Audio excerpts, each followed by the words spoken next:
Hey, what's happening and what's good, everybody out there in the ATL and everybody in the www dot. Welcome. We appreciate you guys joining us tonight. We're coming to you live. We're in these streets, everybody, over here at the Patio in Smyrna, Georgia. If you want to come and join us tonight, if you like smoking good sticks, if you like drinking good, join us. We're right here in Smyrna, Georgia, 3150 Highlands Parkway. Smyrna, Georgia. So come get at us. We got special guest D. Ledbetter in the audience tonight. Rafael, famous fees on deck from 92.3 Clutch Sports. Hey, and right now, let me tell you, we have prizes to give away for the in-studio audience. We have tickets to the Atlanta United block party on Friday night. March the 6th. Yes. 21 plus to enter. You cannot take your kids. And we have a hat to give away also for another question if you get the question right. So pay attention, put your smart cap on, and you can win some prizes at some point in the show. Just to let you know, we have several different platforms that we go live on: Facebook, Twitter, Periscope, YouTube. So you can tune in right now. Go and check us out on those platforms. You can get us on the chat rooms. If you have questions or comments, we can get at you that way also. We also have a line, 678-871-9602, where you can call in if you like and get at us as well. So we appreciate you joining us. Thank you so much. The Petty Sports Show brought to you by King's Broadcasting Studio, and we're coming to you live from the Patio in Smyrna, Georgia, 3150 Highlands Parkway. So if you're in the area, if you're looking for something to do, hey, just get at us. Come over here. You smoke with us, drink with us. You know what I'm talking about? Hey, TL, what you got for us over there, Fees? Yes, sir. We got an action-packed lineup for y'all tonight. We're going to come out and talk about, we got to talk about the Five Stripes. That's why I come in almost every week with the United gear on. We got the Footy Mob scarf up here in the front. Always got that popping. Hit you with the NFL Combine, because my man D-Led just came back from there, so he got a lot to say. We're going to argue about that a little bit. Give you that new segment that we just introduced called the Petty Sports Fast 5. We get 5 topics. Everybody on the panel get 30 seconds to drop your knowledge on that. We're going to move off of it. Little Deontay Wilder, Tyson Fury, number 3. Talk about Michael Thomas and that ridiculous tweet about Tony Romo. So, we're going to get to all of that. But, man, without further ado, Atlanta United, they won the season opener 2-1 at Nashville last Saturday. First time in the team history that they've actually ever won an opener. That's in 4 years. First time they've actually got an opener win. In the inaugural match, they lost 2-1 to the Red Bulls back in 2017. They got destroyed by the Dynamos 0-4. In 2018, which subsequently was the MLS Cup winning season. And last year, we tied Cincinnati 1-1. So, that was a big thing. Everybody was excited about it. Nashville came out in a defensive formation in a 4-2-3-1. It's like they knew that we had scores. That's what we do. We run the score up with United. So, they came out, they pushed everybody back. They got 14 shots on goal to our 6. They played their game plan to perfection. I can't be mad because, it's a brand new team. They just made their way into the MLS. But Ezekiel Barco struck the first blood in the 9th minute of the match, put us on deck. We were up 1-0. It was an early score. And if any of you have actually been following United, when we score first, we always win. We put pressure on you. We do not lose matches when we put that first goal in. And we got it early in the 9th minute.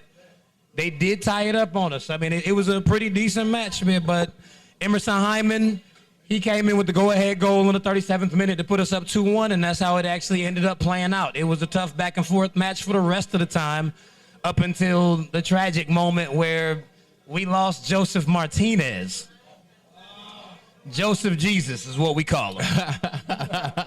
He is the truth. They have signs of Joseph in the Jesus position that they wave at the matches when we're in the support section. Joseph Martinez tore his ACL. He's out indefinitely. Don't know. He probably won't play this season.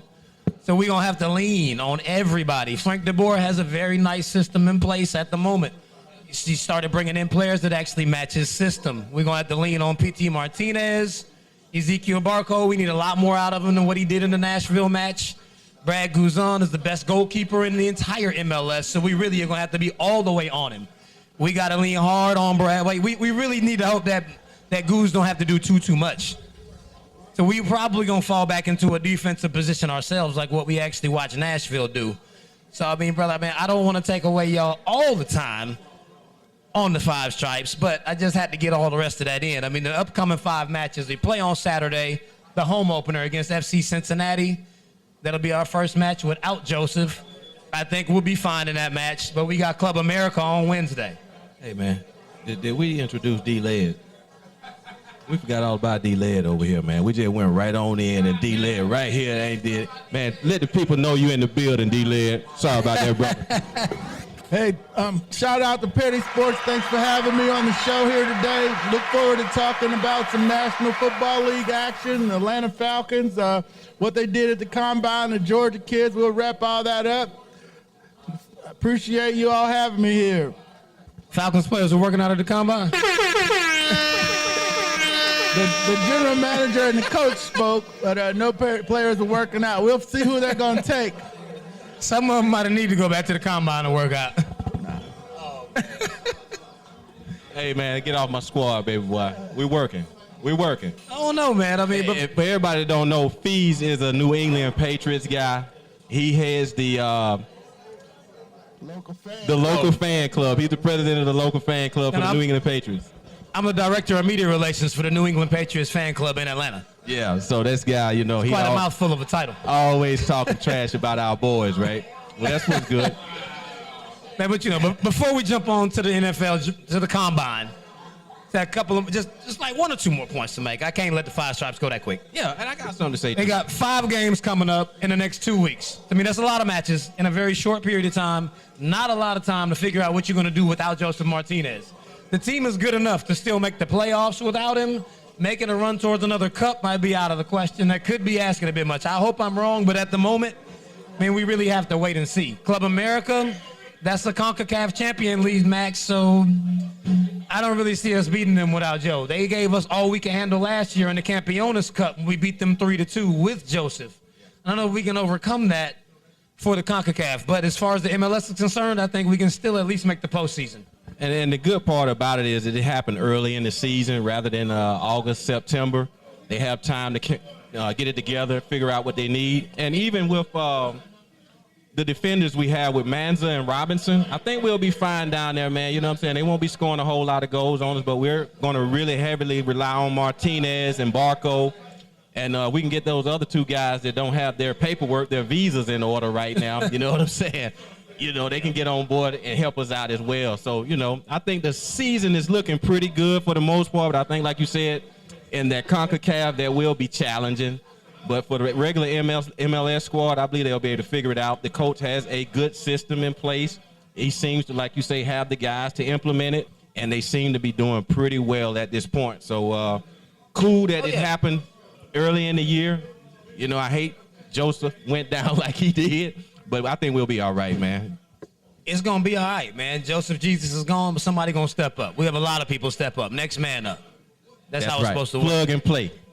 Like the Patriots. Next man up. You see, I didn't even say it. Well, I knew you was waiting on me to say it. I know you can relate to it. You know what I'm saying? I'm with you, bro. You got something on the United, man? Yeah, I've been studying the recovery time for the ACL injury, the closest one for me was Keanu Neal for the Falcons. He went down September the 4th of 19 in the first game. Didn't come back until June the 6th for, practice and so forth. But he was ready to go. That's a 9-month window on an ACL tear. So they're going to be without him for most of this. And maybe he can come back late in the season and help them with their push towards the cup if they're in the hunt and so forth. So, that's a devastating injury for them. They got it's going to be difficult to overcome, but they definitely are going to be without him for an extended period of time. Some other players are going to have to step up for the United and come through for them. They're going to have to get some goals from other places. No question about it. I mean, they definitely are. I mean, he's arguably the greatest MLS player that's ever played in only 3 seasons. But if that's a 9-month window, then he's going to be gone for the season because they changed the playoff format. Now there's no legs. It's just a straight single elimination. Because the Cup was in November last year since they changed it.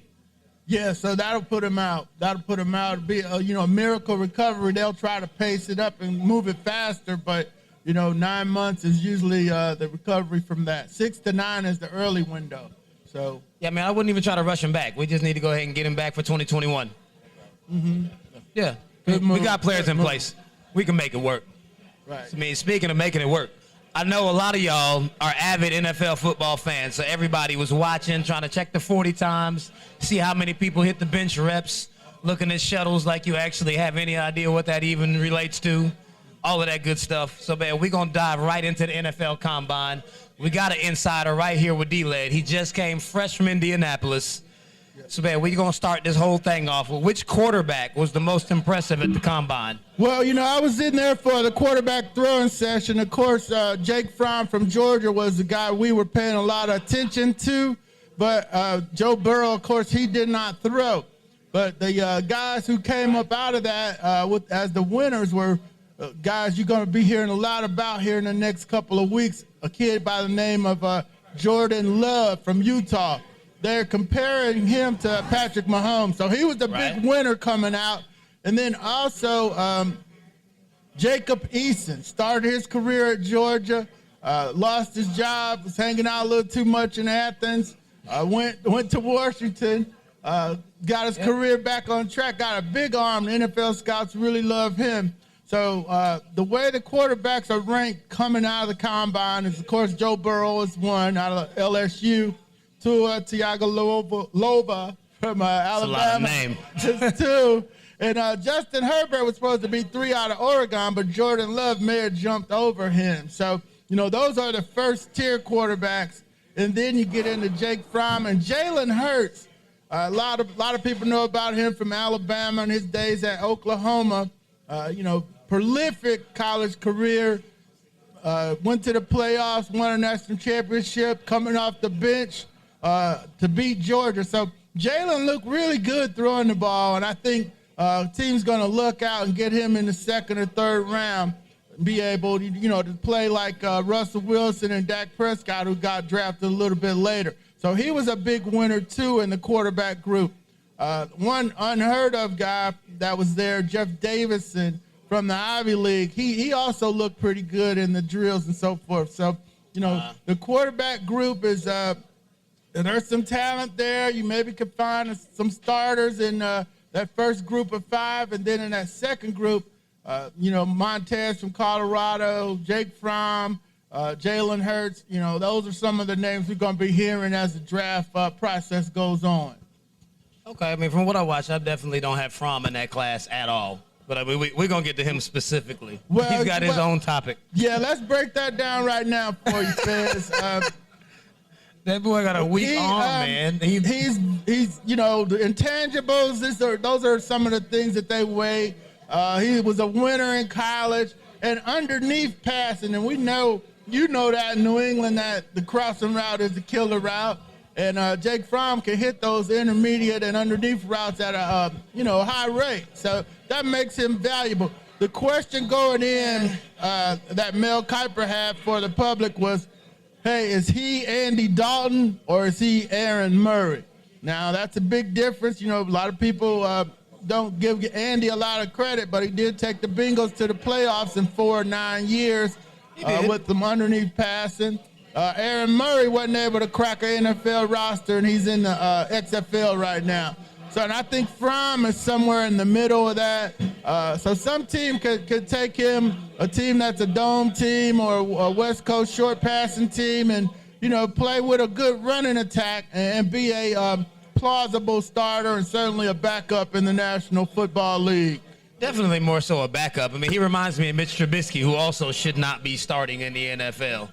Well, they traded up for him, passed on Deshaun Watson, and now people got an answer for that. Passed on Deshaun and Patrick Mahomes. You see how that worked out for him. Yeah, it's not off to a good start for them. No doubt about it. I mean, he showed a weak arm in the combine. I know you say that Jake Fromm is a winner, but he played on a winning team. That doesn't exactly make him a winner like he was the one that was making it happen.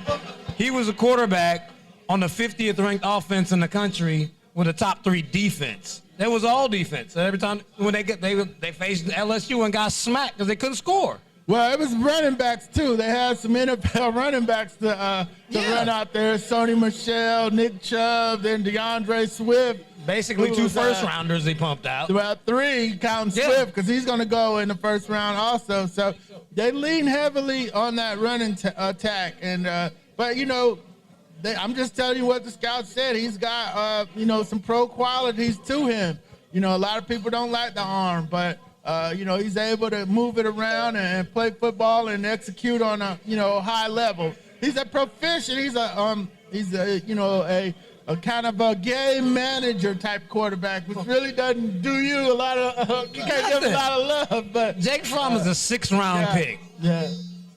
Well, we got him going in the 3rd or 4th. Anybody picks him that high, they've lost their entire mind. But, I mean, we saw Daniel Jones get picked number 6. We saw Mr. Trubisky get moved up 4. That does not mean that they're that good. The scouts are commonly wrong.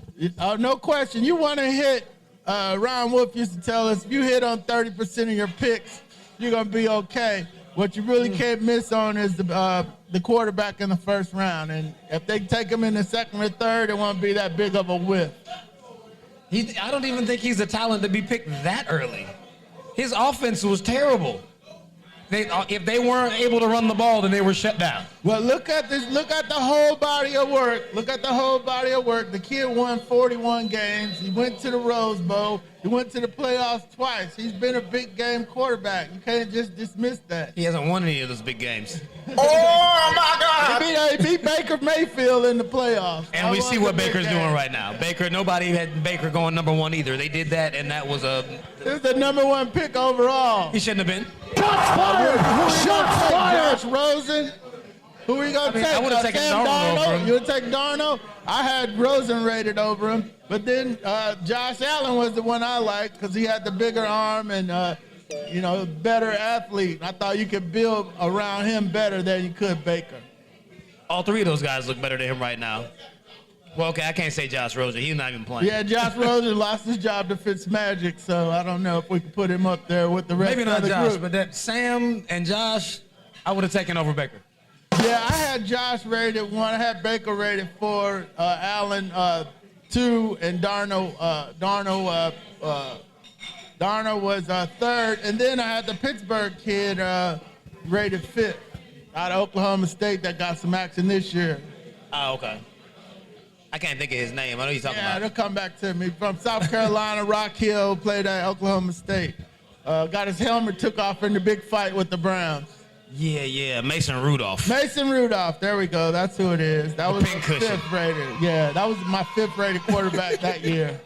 He tried it. I can't say anybody deserves that, but he tried it. He needed something. Yeah, the problem with him was the arm strength too. That's why he lasted as long as he did until the 2nd round, and Daniel Jones jumped over him. So, you know, beauty sometimes is in the eye of the beholder with the quarterback, and we certainly saw that in his case.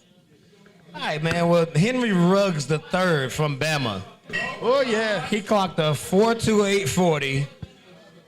Did he project himself all the way up to being the top pick wide receiver now? Well, people fall in love with speed because you saw John Ross run a 4.22 out of Washington. Then the Bengals took him 9th overall. But what have we done? What has he done since then? He's been hurt, basically. When he's been playing, he's actually been pretty decent, but he hasn't played much. Yeah, he averages 14.8 yards a catch, you know, running basically 9 routes. So, you know, Ruggs is a lot more accomplished player from a bigger program, Alabama.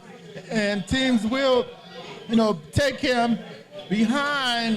The big question at wide receiver was, hey, CeeDee Lamb or Jerry Jeudy? Yeah. Which one is the best?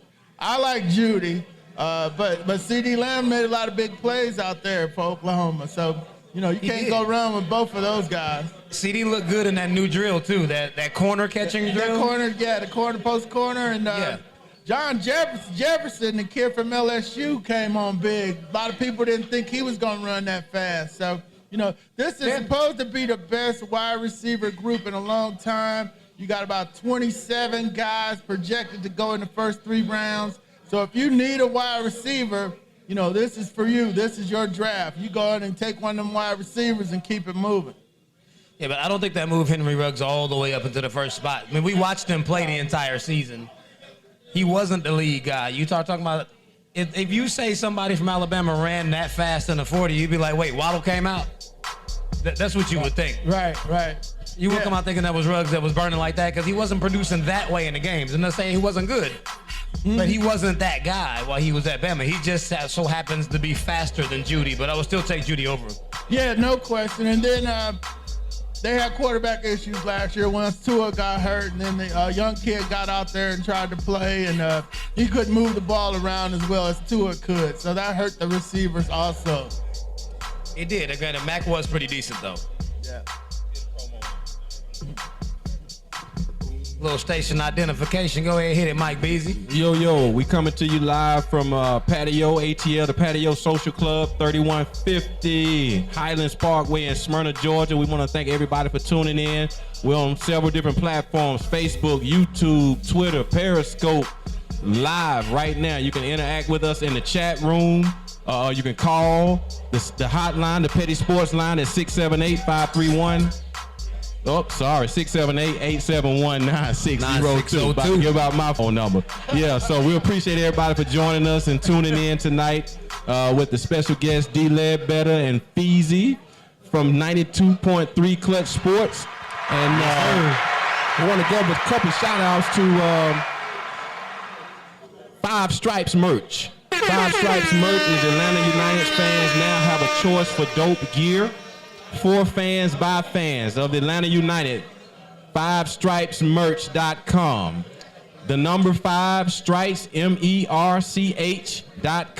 They're the ones that are giving away or that donated the tickets tonight for the block party Atlanta United is having this weekend. So go to their website, wear their apparel. Feezy is wearing one of the hoodies tonight. They're very, very nice. So check those guys out. It's a family-owned business. Like he said, it's from fans for fans. It's a company that was started. So check them out. They got hoodies, T-shirts, all that good stuff. So go get at them, right? What else we got? Monday nights here at the Patio Social Club, they have half-off bottles of wine. On Tuesdays, they have a live band set that goes on. On Sundays, they have a day party with $5 mimosas.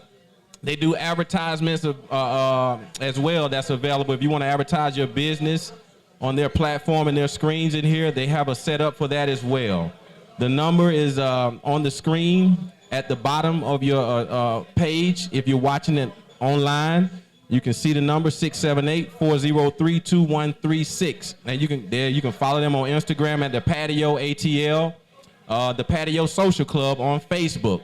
So we appreciate you guys for joining us tonight and tuning in. You know, we're excited and delighted to be here tonight. And without no you, there is no us. You know what I mean? So ATL, here we go, right back at it. Yes, sir. Yes, sir. As we continue on with that good shout-out segment, there's way too many of y'all out there to shout out, but I most definitely want to thank everybody who showed up to come rock with Petty Sports tonight. We appreciate y'all. Oh, yeah. Hey, and start that watch party. For everybody that's watching online, start the watch party.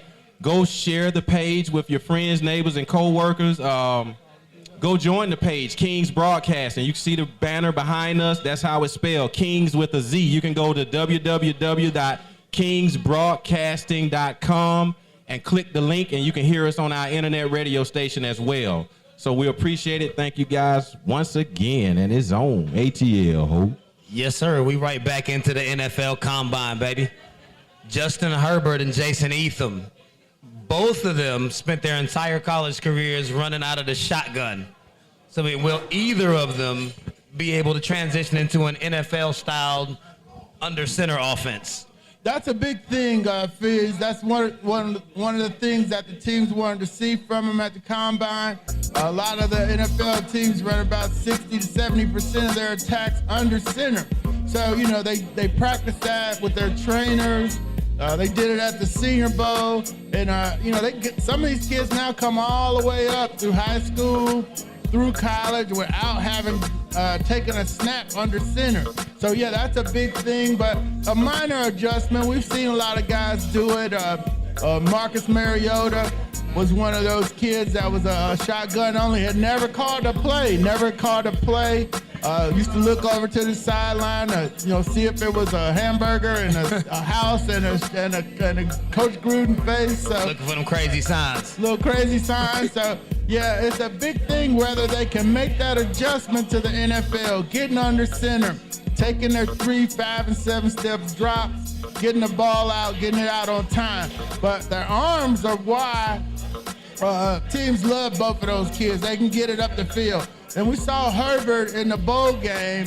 We saw him run a little bit more, so he was able to show some of his athletic ability. Issa's not a runner at all, but Herbert showed that he could run the RPOs. He can do the pro set. He could do the spread. And 6'6", so he's 6'6", 220. They like his size. But, the question about him was, hey, can he command the room? Can he command the huddle? He was a molecular science major, kind of an introverted guy. And so, can he relate to the players around him? Can he lift them up? Those are big questions about him. That's why he was dropping coming out of there. And Jordan Love from Utah State was moving up. I think we've seen it before. Like what Herbert has given us is pretty much what we saw from Jared Goff. Goff came in with the strong arm. He's really tall. He put up crazy numbers at Cal, and he never took any snaps under center. He came out with Jeff Fisher and looked like he was trash, and then you brought in McVay, and all of a sudden he took his team to the Super Bowl. But he's still a product of whoever the offensive coordinator is. So, I really think that picking Herbert or Eason is going to be really a matter of who the offensive coordinator is or who the head coach is and what their system is. If he's got a McVay type system, they're going to need that along with a Gurley level running back to help one of those quarterbacks to actually transition in, as opposed to somebody who can do both. You need a lot of help. Yeah, no question about it. But Goff was able to lean on Todd Gurley, and then he was able to throw off of Gurley to, he had some pretty decent receivers. He had Sammy Watkins the 1 year, Cooper Kupp. And they were able to spread that ball around to the receivers, and that's how they got good all of a sudden with Sean McVay calling the attack. Now we're going to see Burrow go 1 to Cincinnati. Tua's going to go 3 to Detroit maybe. Miami might trade up to get him. I think he, is going to go to Miami where they have to go up and get him. And then at 6 is the next spot for the quarterback. There's Todd McShay's got the Chargers taking Jordan Love right now, where a lot of people thought Justin Herbert might go. So then at that point, Herbert's falling. And then Nick Easton is moving up. So Jacob Eason. So, that's how the quarterbacks are going to break down. Those are the teams that are, definitely in the hunt for those top 3, 4 quarterbacks. Then, folks start trying to trade up. The whole quarterback picture is going to be interesting because of the veterans. That's getting ready to shake out here in the next couple of weeks, where Brady's going, where Phillip Rivers is going, where's Jameis Winston going to end up. Chicago's going to be a landing place. Look like Cam is going to be going back to Carolina. If his health's okay, they're saying they want to keep him now. So the veteran quarterback market is going to take off, and then we'll see where these rookies are going to go. Yeah, the quarterback market is definitely going to depend on where the older guys go. So, we definitely got to wait for that to unfold. But as far as what else, so we're looking at the DBs. When I normally look at the draft, I wait on the DBs to come out. I want to see the safeties. I want to see the corners, because I'm looking to see who the burners are. I didn't really see that from them this year. They weren't slow, but I didn't really get many times. But they only had one guy ran them. We had, what was that, Javelin Geardy? He ran a 4.29. Right. Outside of him, the wide receivers were faster. Right. Christian Fulton was the one, a lot of people wanted to see coming out of LSU. Would he move up? But one of the big jumpers was Xavier McKinney from Atlanta, Roswell High, the big safety from Alabama. He's going to be one of the top safeties to go in the draft.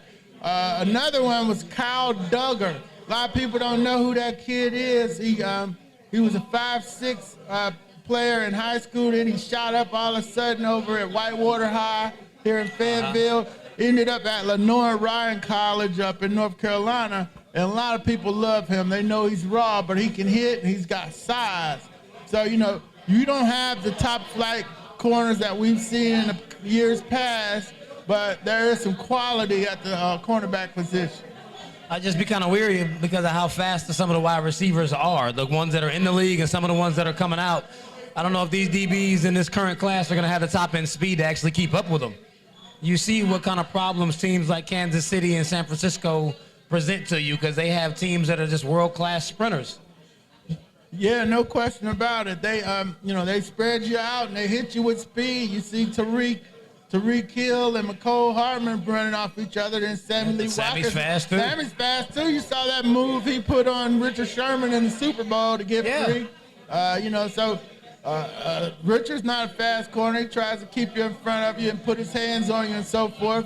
So, you know, they're going to be a lot of corners like that. They're going to be playing off the ball. They're not going to be able to get up on the line, get in their face, and attack receivers. So that's going to be the style of corner going here. Is that looking like the corner is heavy with the DBs are heavy with zone defensive back corners right there. They're not man-up guys. They're not fast enough. A lot of cover two corners. Cover two corners here in this draft. Might find the next Asante Samuel out there. I don't think so. Not in this group. Yeah, Okuna's the best one from Ohio State. He's going to go high. Could go number 3 to Detroit. We saw him. That high? Pardon me? You think he'll go that high? Yeah, he's going that high. Yeah. He marks out better than Denzel Ward, who went 4. Yeah, he had his prospect grade was 7.15. That's pretty high. Because most of your elite guys go at around 8 or better, you know what I'm saying? Look, give or take. But he rounded out at about 7.15. He ran a 4.48 in the 40. You know, so, that guy's he's going to do real well. Okay, I mean, that's not bad at all. So, I mean, before we get to the last couple of things on the combine, no, I didn't really look too tough on the defensive guys, other than you were there to actually check it out. What defensive player most impressed you at the combine?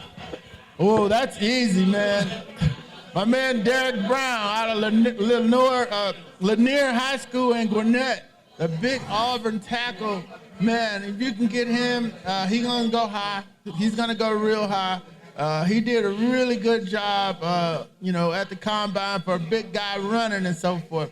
Now, the other, Derek, he's definitely going to be a guy that you could build your defense around. He comes out of the combine as one of the big winners. Then the other Auburn tackle, too, is another big winner. He'll be later in the first round. But, yeah, certainly Derek Brown from Auburn, from Lanier High, local kid. He's certainly done a good job at the combine. He'll be one of the first names coming off the board. Okay, that's surprising not to hear Chase Young, because that's all everybody been talking about. Well, yeah, and you also have Javon Kinlaw. Yeah, you know what I'm saying? He's a good guy, and he got high marks as well. Well, not necessarily high marks. He got a 6.7, but he's expected to be a really good pick for somebody. If we can get that guy, I think things are pretty line. Get him next to Grady Jarrett on that line. You know what I'm saying? That'll be a really nice compliment, man. He's a hybrid guy, too. You know, he can play the 3-4-4-3 set and kind of do some outside linebacker work. So the Falcons, if he's still on the board, that may be a good guy to go after. You know what I'm saying? So, big shout. But once again, we never know what the Falcons are going to do when it comes to getting the picks, man. Every year we get surprised. Hey. Well, yeah, today that was my column on the Cover 99 blog, was that the defensive ends, the Falcons need a pass rush. They're not bringing back Vic Beasley. So the pass rushers aren't that good once you get past Chase Young. Clavion Chason from LSU is the second guy. What? And then A.J. Epinesa from Iowa is the third guy. A.J. ran slow, looked stiff, not real athletic. Big kid at 6'6", 280, but not a whole lot of pass rush. And our guy, Big Chuck Smith, told me that Clayson was the better pick, but maybe not at 16. So my column today was about, hey, the Falcons got to go all in, trade the picks, move up to 2, and get Chase Young. Because the Falcon fans are, and I talked to Mike about this, they're kind of checked out a little bit, you know. I mean, they got every reason to be checked out. Hey, diehard fans demand more, man. You know what I'm saying? Here in the A, we're tired of the mediocrity. We want our boys to shine. If they got to trade up to get Chase Young or Epenesa, you know what I'm saying? Do it. You know, because we need a playmaker on that defensive line, a game changer type player. Anything less, and I believe that should be the first player off the board for us. We need D-line, we need a running back, we need a O-line guy. That all depends on what kind of moves you make in free agency before the draft, though. Tight end, you know, so, I mean, we'll see. I hope they make it work. Yeah, that was a big news, too, coming out of the Falcons camp up at the Combine was that, hey, Austin Hooper, Devondre Campbell, and Wes Schweitzer are going to be allowed to go to free agency because they don't have enough money to sign them. And the other big thing for the Falcons was that they interviewed 14 different running backs. So that, you know, signaling that, you know, Devontae Freeman's not coming back. They also interviewed all the pass rush guys, and they interviewed a lot of the guards because, you know, they're going to need a left guard, and they're going to need somebody to take over at center eventually. So you know, they interviewed a kid from Kansas, Hakeem Adiyajah, and they interviewed a lot of the guards that can maybe come in and fit into that left guard spot.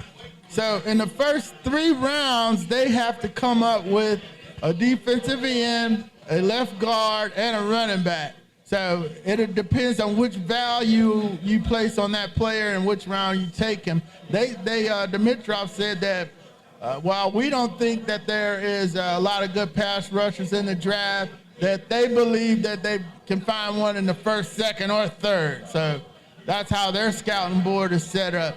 We know they can find a running back late. You know, the Allaire kid from LSU is a possibility. Cam Akers from Florida State is a possibility. You know, and there are a lot of... Jonathan Taylor was really impressive. Jonathan Taylor's the one I would like. I might go him at 16. He all of a sudden makes your line better. Then you got your Michael Turner type running back that you could throw your play action passes off of and so forth. So yeah, I wouldn't rule out a Jonathan Taylor move either. Even though if he makes it that far back, that would definitely be a good look. Yeah, he might because there's so many wide receivers in this draft. The running back might be exactly what you need. Okay. Let me ask you this question. At 16, say for instance the Falcons do not trade up to go for one of the elite players. At 16, do they go for the best available or still try to go for a need? I'm always a best available guy because when you start taking people out of need, you end up making big mistakes. Now, go back 2 years ago when they took Tack McKinley at 26. Hasn't worked out. TJ Watt was on the board. He went 4 picks later to Pittsburgh. Now, through 3 years, they always say don't come back to the draft till it's 3 years down the road.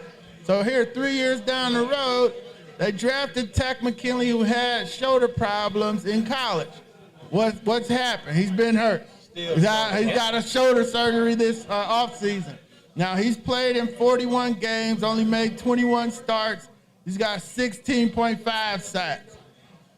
TJ Watt has played 47 games, started the whole time. All 47 games, he's got 35.5 sacks. He's killing it. Yeah. He's double tax production. So they blew that by taking the need guy over the best available guy, worrying about if he was going to fit in your scheme or not.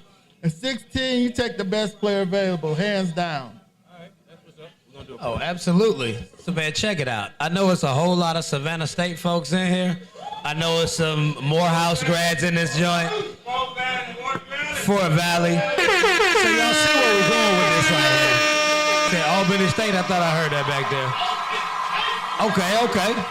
So check this out. The NFL is actually showing love. Right, you got the combine. Coming up on March 27th to the 29th, the NFL is now hosting an HBCU combine for 50 recruits. They'll be all expense paid out to Miami for a separate combine workout just for the HBCU players who don't normally get a chance to be seen. Outstanding. Because we know there are a lot of HBCU players that are Hall of Famers, best players in the league, all types of things. So, Yes, man, that's a good look for the league. Yeah, it is, man. Hey, Checkmate So Sports. who? Oh, Checkmate Sports? Who is that? I have no idea. Hey, we're going to give you got some people in your chat room you want to shout out? You want to say something? Yeah, I'm thinking Checkmate Sports representing some players over there. Is that correct? Yeah. Must All be. right, exactly. And then Fort Valley, I thought Ricardo Locker was y'all's last star, right? He retired of injury. Yeah. Yeah. He should have caught the ball in the Super Bowl when Russell should have handed it off, but Ricardo is going to be a good pro. The punter, yeah, Mark King.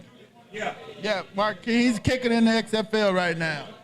All right, we're going to give a promo right quick. Thank you guys for joining us once again here at the Patio Social Club in Smyrna, Georgia, 3150 Highlands Parkway. You want to come out and hang with us? We're talking sports, football, combine, soccer. You know what I'm saying? So get at us. You know, we in the building, everything. We want to give a shout out to 5 Stripe Merch once again. 5stripemerch.com. For fans, by fans, Atlanta United apparel. Go and get your gear. You see Famous Fees over there wearing one of the jerseys. You want to show the backside of it for them? Yes, sir. Check this thing out. Run the stripes. Run the stripes. You know what I'm saying? So get at the guys. 5 Stripe He's trying to give you Merch. the essence of the city. Yeah. The number 5 stripes, MERCH, merch.com. 5stripesmerch.com. You can get at those guys. Get your hoodies and T-shirts and support them. You know what I'm saying? They do a great job. We appreciate it. And they're the ones that's donating the tickets to the block party for the Atlanta United question for a lucky fan and listener that will answer the question correctly. All right? We appreciate you guys for tuning in to the Petty Sports edition. We normally go live on Mondays, but we're switching things around for the patio this week. Coming to you on Wednesday. So we're brought to you by Kings Broadcasting Studios. Check us out on Facebook, YouTube, Twitter, Periscope, all of that right now. Get at us in the chat room. I see a few people in there. Eric Eniak, Eric Thornton, Tripolitan Robinson. We got Scott Hill in there. Okay. Hey, you got some fans. Some people know you ain't here, Tripolar. Yo, they know Her name is Tripolar. Tripolar, right? Yeah. That's next level crazy. You got anybody in your chat room you want to shout out? Oh, man, I got a whole bunch of people off in the chat room. Out, man. Got Michael Hughesman, the race guy. Got Zinnian, Sonia. Got my brother Big Rock in there. Terry Bird, Ken Colbert, Rita Renee. Mello Rearview, the bros is in here. Mello, my man Sean, everybody in here tuned in. That's what it is. There's 100,000 names in this thing. I can't name all of you, but man, I appreciate all y'all tuning in. When I scroll them, they move too fast. Yeah. And when you come over to the Patio Social Club, they have events on certain days of the week. On Mondays, they have half-off bottles of wine. On Tuesday, they do a live band set. And on Sundays, they have a day party with $5 mimosas. So come check these guys out. This is a cigar lounge. They have a really nice humidor. You can come and smoke good, drink good, socialize, and fellowship with everybody. You know what I'm saying? They have some really nice service on deck. Customer service is A1. And they're very clean. The bathrooms are clean. This is like the newest hot spot. You know what I'm saying? Everybody been talking about the Patio Social Club. You know, we're right here in Smyrna next to Chicago's Pizza. And they have food. So, you know, get at these guys. 678-403-2136. They're on Instagram at the Patio ATL and the Patio Social Club on Facebook. So we appreciate it. Thank you very much. And if you go to kingsbroadcasting.com, you can see our other shows. On Fridays, we do a hip-hop show. So if you're into hip-hop, we have a Southern hip-hop show with D Bizzle and Q Smooth. If they really go in on that Southern hip-hop flavor, artists that you don't normally hear that are on the underground set, that get their music out to everybody so we can hear it. We have the No Name, the podcast on Sundays at 8 o'clock. And the Petty Sports Show here on Wednesdays at 8. So we appreciate 808 on the Beat is the name of the show that comes on Friday, the hip hop show. 808 on the Beat comes on at 8 o'clock with D Bizzle and Q Smooth. So check them out. We appreciate the support. And we want to give everybody here a shout out. Can we get everybody give a round of applause for showing the love and coming out tonight and supporting what we do right now? Yeah. Yes, we got sir. a full house in the Appreciate y'all building. for showing up. We got a full house in the building. We really appreciate it, and we look forward to coming back out and doing this once again in its own ATL. Ho. Yeah, since we at that part of the show, we might as well just skip forward just a little bit. Does anybody want to catch these tickets to the ATL block party? We got tickets. Hey, I got trivia questions for you. If you were listening in the beginning, I actually gave you the answer. I didn't tell you it was the answer, but I gave it to you. So, I mean, we're going to catch the first person in this joint that actually can answer the question. For the 2 tickets to the block party, who scored the first goal in the 2020 opener against Nashville on Saturday for Atlanta United? Next question, what we're going to do is just ask them what their name is. I told y'all who it was. Okay.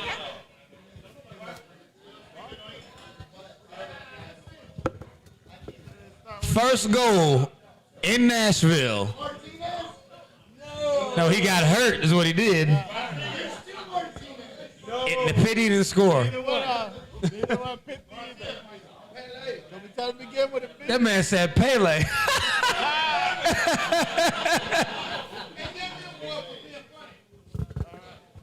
Hey, it was a funny response. What you about to say right here? We got somebody who's finna say something. Let's move to the next question because people starting to Google that shit. Check. Okay. Yeah, I see they probably are on the phone trying to Google it now. Go ahead, repeat that question one more time. Who scored the first goal in the 2020 opener on Saturday against Nashville for Atlanta United? It was in the 9th minute. Yo. Come on. Somebody. All this technology at your The game. and nobody got an answer. See, y'all wasn't paying attention. I told y'all that. Not Martinez.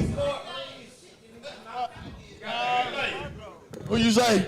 Belay? No. Hey, we'll get back to it. Man, We'll it's come disappointing. back to it later. I'm gonna have to give y'all a new question because y'all gonna just get to Google it now. Get to work, Google it. It's all right. We're gonna come back around. So you keep your Google fingers ready. We're gonna move to the Petty Sports Fast 5. For the Petty Sports Fast 5, how that works? We'll have 5 questions. Everybody on the panel will get 30 seconds to give you a response to the question. That's all you get is 30 seconds. We will cut you off. We'll go ahead and take the mic from you. We will cut your mic off. Gary will take you out. All you got to do is just slide a finger down like that, and he can't hear you no more. That's how it works. So, man, without further ado, we got a whole lot of dope topics for that. Oh, okay. Question number 1. Was Trevor Ariza being petty for hitting Trae Young with that elbow for nutmegging him? No. We're not just the Harlem Globetrotters out here. We're playing professional basketball. You're not trying to show up players. So that little shoulder he got, he deserved it. Yeah! I think that was a petty move from Trevor Ariza. He was just outright embarrassed. That young guy coming in the league and made him look like he looked. That's what Trae does. That's one of his trademarks, man. He's an exciting kid. He need to probably get his weight up after that, put some meat on his bones, get a little more respect out there from these guys. But, hey, you know, I appreciate him for that. Way to represent the A, baby. Man, I ain't mad at Trevor for that at all, man. That's what happens. You try to dribble the ball through my legs, I'm going to at least reach out and push you back. What you're not going to do is actually go get it. I absolutely understand why he did it. You can call it petty or say whatever you want to, but what you ain't going to do is dribble the ball through my legs, off my head. This ain't no and one game. We in the NBA. You ain't about to dribble the ball through my legs. It ain't happening. I absolutely agree with it. I would have done it. In the audience got to come. What you got in the audience over there? We You had got something to say audience. to that, didn't you? Oh, he We got audience coming up. No, looks like he's occupied. We're going to move to the next question. yeah, what you about to say? Okay, I was going to say, I thought that what happened to Trae Young was a very disgusting move because he knew that he was getting punked, and I thought it was very ugly. And I think that he should take that out of the game because you don't need to do stuff like that if you're a good ball player. Nah, we don't want to make the game soft. Like, man, I'm about to drop the ball off his chest. Hey, we got Say it with somebody. your chest. You tried it. Hold on, we got one more out here. What's your name, man? Home team. If you can't stop it, why should I? You paid to stop me. Trae Young is paid to score. If you can't stop me, that's not my fault. And Trae Young got 2 free throws, and the Hawks scored after that. That's 4 points because Trevor Ariza got mad. Get mad, Trevor Ariza. Keep it up, Trae Young. Well, ain't nobody saying that Trae should stop doing it. Trae gonna do what he do, but I ain't mad at Trevor either. Neither one of them was wrong. Trae should try him again, and if he do it, Ariza should hit him again. That's how it works. It is what it is. You tried me and I clocked you. I ain't going for that. So, question number 2 on a fast 5. Is James Harden right about the lack of skill that's actually required to do what Giannis does? I'm not even going to attempt to say that man's last name. He says all the Greek Freak do is he's 7 feet tall and he runs and he dunks, and that does not require skill. Is he right? Well, for me, I think Harden is being salty. You know what I'm saying? It still takes skills for him to do what he does at a very high level. That's an all-star guy. You know what I'm saying? He was the captain of the East team this year in the all-star game. So, you know, fuck what Harden talking about, man. You know what I'm saying? At the end of the day, it's just like with Trae Young. I mean, shit, you come out there to play ball against some of the greatest players in the world. You know, you do what you do to make it work. He can't help he's 7 feet tall. You know what I mean? So, shit, he's making the best of it. Fuck it. Yeah, no question about it. I want to see Harden do something in the playoffs. And then also give a shout out to my man. That's home team Brandon Lee from the Home Team in Hamilton show in the house tonight. We appreciate you coming out, home team. Appreciate it. Oh, that's what's up. But you say you want to see Giannis do something in the playoffs. I mean, Harden, Giannis ain't done that in the playoffs. He ain't been no farther than James Harden. And James Harden is absolutely not wrong. What move does Giannis have other than put the shoulder down, Debo, you go in and just bully people? He ain't got no move. Shots fired. I'm not saying that the man is not a beast, but that's all God-given athletic ability. I just said I'm not saying the man is not. He's a beast. Hey, that don't take skill. I'm going to give you real talk from somebody who doesn't even follow basketball. That already disqualified you. No, it's not going to disqualify me because I know the rules. I follow the rules of NASCAR more than called the ref. No. Who called the ref? Basketball.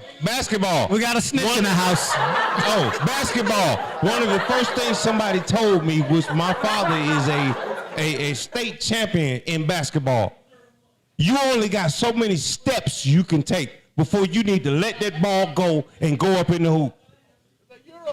He didn't tell you. James Harden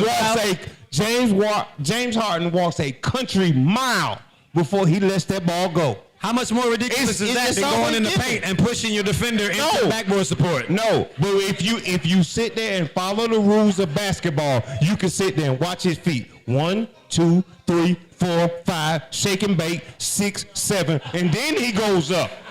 But have you ever watched The Greek Freak? It's 1, 2.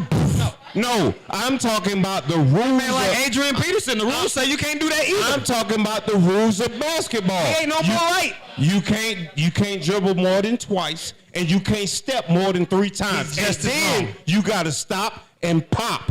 He's just or as you wrong. got to stop and lay up. That's the rules of the game. He's just as wrong. Offensive foul, travel. Well, somebody need to say walking, traveling, stop. Is the dude gargantuan that's stepping back and popping up? Do this? Offensive foul. Well, call it. Foul. That's the thing. Call it. Well, then call the travel. You making the same point. He ain't no more wrong. But he ain't no more wrong. Thank you, bro. Appreciate your comment. Yeah. Ain't nobody ever tell you 2 wrongs don't make a right. Yo, what's up, Lisa Joseph? I see you out there in the building looking.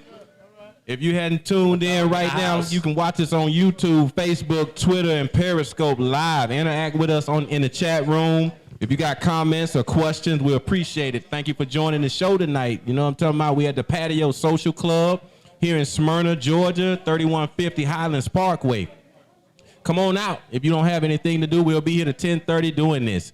smoke a good stick, drink good, come fellowship with us. We at the table and in the building, for real, for real. Fuck with your boys, right? Yes, sir. Back to that Fast Five. Question number 3. Steph Curry's working out with the Santa Cruz Warriors for his rehab. He's actually scheduled to play shortly in the G League. Y'all hate it or love it? I love it. I love this.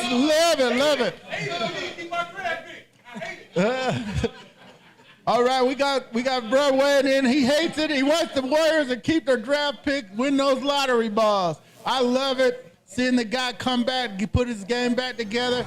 Not too proud to start in the G League. You've seen sometimes where the guys get hurt. They try to come back too quick before they're ready. So Steph is doing it the right way, taking the right precaution and trying to come back and put a little bit into this season for the Warriors and get them positioned to return to power next year when they'll have to deal with KD and the Brooklyn crew.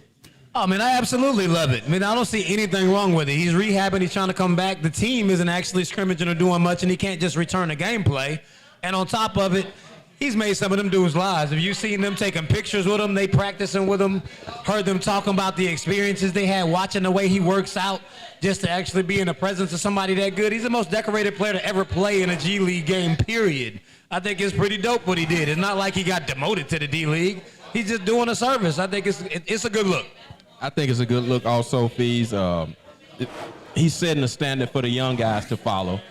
You know, you don't have to come back and start in the NBA. Get your weight up before you come up. Make sure your game is right and where it needs to be. I saw Klay Thompson shooting around also, man. You know what I'm saying? I don't know if you peeped that out, but Klay Thompson's out there on the court shooting as well. So I think it's good for Steph. He's missed. The league needs him as well as his team. You know what I'm saying? So big shouts out to Steph Curry, man. We need you in the league. We appreciate it. I like that guy, man. Way to go. Okay. So now we're going to transition back to football on question number 4. Should the Cincinnati Bengals take Jake Burrow with the number 1 pick? Yep. No question about it. Joe Burrow's from Athens, Ohio, right down the road. The Bengals need some help putting some people back in the Paul Brown Stadium. He's a former Ohio State Buckeye.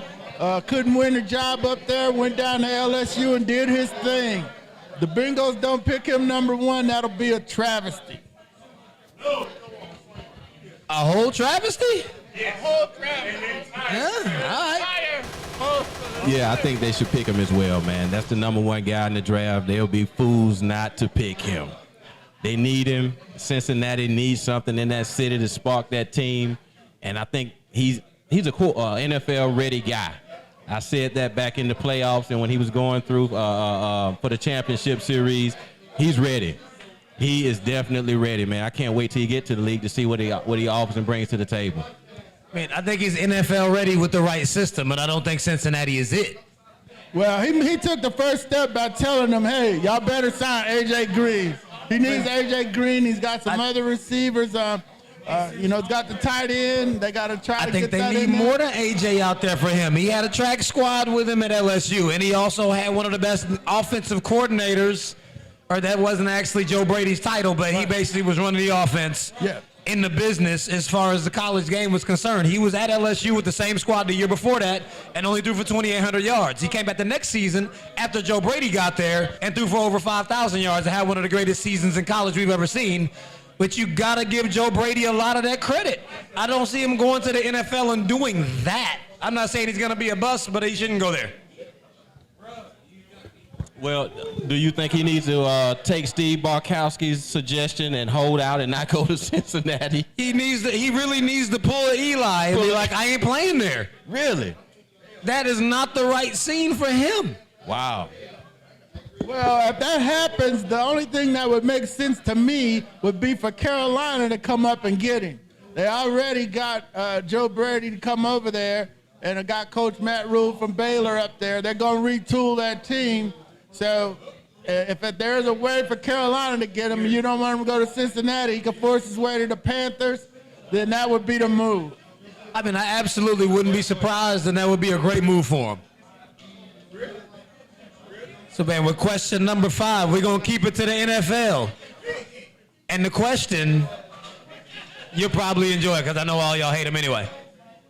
Do we even care about what Tom Brady is doing at this point? He's in the news every single day. Whether he makes a phone call, he buys a house, he goes on a trip, everything he does is on social media, it's on the TV, it's on everywhere. Do we care? Yes, we do. We surely do care. Now, Tom Brady sitting at the college basketball game.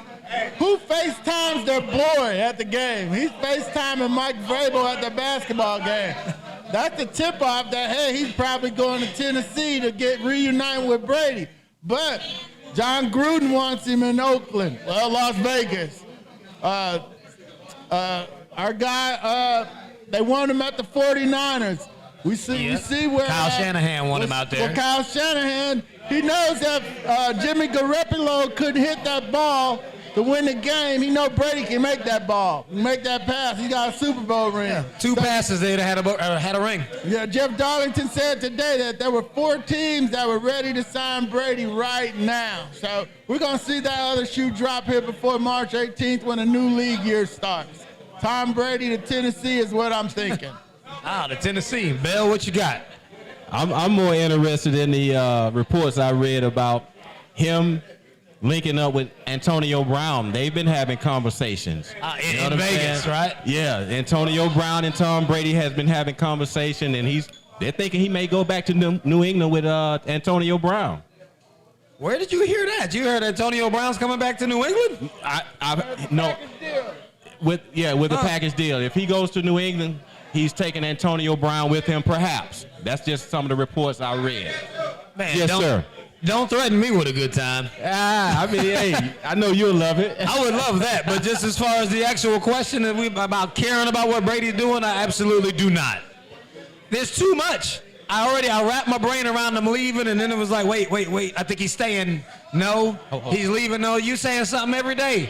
Do you think he's on talk shows? Will you still TV. be a Patriots fan if he leaves? Oh, I mean, I already have figured out what we need to do when he leaves. I want to pick up Marcus Mariota and draft Jalen Hurts. All right. Well, the one thing will be you hate to see the franchise player go to another team. I hated it when Joe Montana went to Kansas City, going way back when you had Joe Namath bouncing around the leagues. Even Johnny Unitas. He's a Patriot. Dan Marino, when he was done, they wanted him to come to Pittsburgh, I believe. Marino didn't do it. Brady's 43. I mean, how much does he have left? I'm sure he's probably got 1 year, maybe 2. 3 would be too much. And we could throw Phillip Rivers in there. Where's he going to go? The Colts are looking about him. Yeah. Hearing the Colts for Phillip Rivers. Now, Tampa Bay wants a quarterback, too. They don't. They want to cut ties with Jameis, so they got to get in this quarterback carousel, too. So, it's going to be a lot of quarterback action going. And, yeah, we care where Brady goes because he's the GOAT. Six Super Bowl rings. Oh, well, I didn't say we care about where he goes, just about what he's doing at this moment because they're following him like he's a Kardashian. They're stalking him. He's at the Syracuse game. He winked like, man, so what? It's getting on Patriots fans' nerves. I'm like, bro, what are you going to do? It's the off-season, Fez, and, everybody ain't in the soccer like you, so we watching where Brady going to go. We going to see what Phillip Rivers going to do. When's the last time you heard this much Patriot news in the offseason? We don't talk. Like, bro, get off the TV. That's why they're loving it. We're not talking about the Cleveland Browns this offseason. Get off the TV. The Browns won the offseason Super Bowl last year. Oh, so we got another audience member want to chime in. What you got for me, my man? I'm going to take the mic from you. Oh, you can take it from me. But I'm always going to say this. Tom Brady is a freaking GOAT because of his brain on the field. He has a tendency to look at what's going on and say, I'm going to adjust and do this. He might not have the physical ability to do it, but he has the brain to do it. And what people don't pay attention to is you have people that have all the God-gifted talents and abilities, and they can't put it together. And this dude is not even a physical specimen, but you sit there and look at him like, it's about to happen. Leave him on the field. You got 5 minutes. He finna annihilate you. I don't even think it has nothing to do with him or his ability. I think Belichick is a genius. He pays attention to his coach. Watch what I do. I appreciate you, my man. We got another one in the back. Big Web. What's popping? Hey, man, Tom Brady is the greatest system quarterback ever, and Joe Burrow will be the white Jamarcus Russell. The white Jamarcus Russell. Damn. Okay, then. Reach. Hey. All right, then. He ain't call him a sorry, fat, no good Slav Jabba the Hutt. You know how they went in on Jamarcus. Damn. Marcus got paid. Wow. Shots fired! I wasn't ready for that. Yeah, hey, tell us how you really feel. Hey, man, Burrows is NFL ready. I think he's going to shock the world, man. Well, that was a hell of a way to end the Fast Five. Yeah! Okay, we got one more comment coming from the audience. Here we go. Okay. Say your name. My name is Rocky Sharper, the son of Rafael Sharper. Pops. That's what you call him. And I like, and now I really don't like the Patriots, but I think Tom Brady is the top of them all. I think that he's class, and that you cannot duplicate him, and he's just a very sound quarterback. And he's old, but he's great, and he's good, and he knows his stuff. And I wish Dallas had him because we ain't got nothing. I agree with that. Hey, if Brady go to the Cowboys, that's 6 for Dallas. That would be a wrap off top. I hate to see it happen, but he ain't going there, so we don't have to worry about that. So, man, that was a real ending to the Fast Five. Man, hey, we appreciate y'all for participating. I'm going to bring y'all another question. Like, I need y'all to put your Atlanta United hats on, because the question is going to be about the 5 stripes.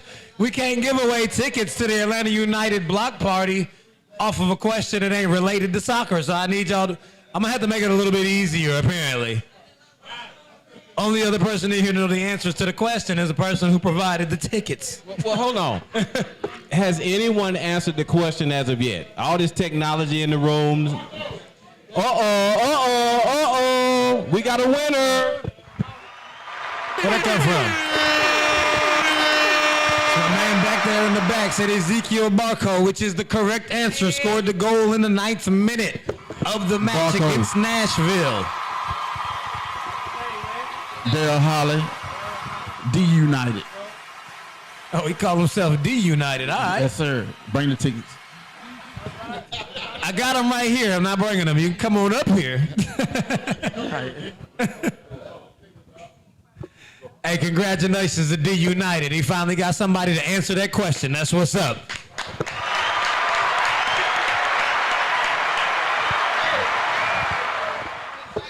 You must get out there and show out. You need to buy you some 5 Stripes merch to wear to the block party. Oh, man. From my man Ross right there. That's my he guy. Can take care of you. That's my guy right there. Oh, man, D in the building. You know what I'm saying? He won the tickets. Way to show up, baby boy. He goes to Yes, the Atlanta sir. United. He fucks with him. And, yo, get the 5 Stripe merch. Go to www.5stripesmerch.com. Get the apparel for the Atlanta United. They got hoodies and T-shirts. Go support those guys. They do a great job. It's a family-owned business, and they go hard. So spend your money with those guys and get you some gear. I appreciate it. Yeah. Yes, sir. So, man, we're going to keep this thing rolling.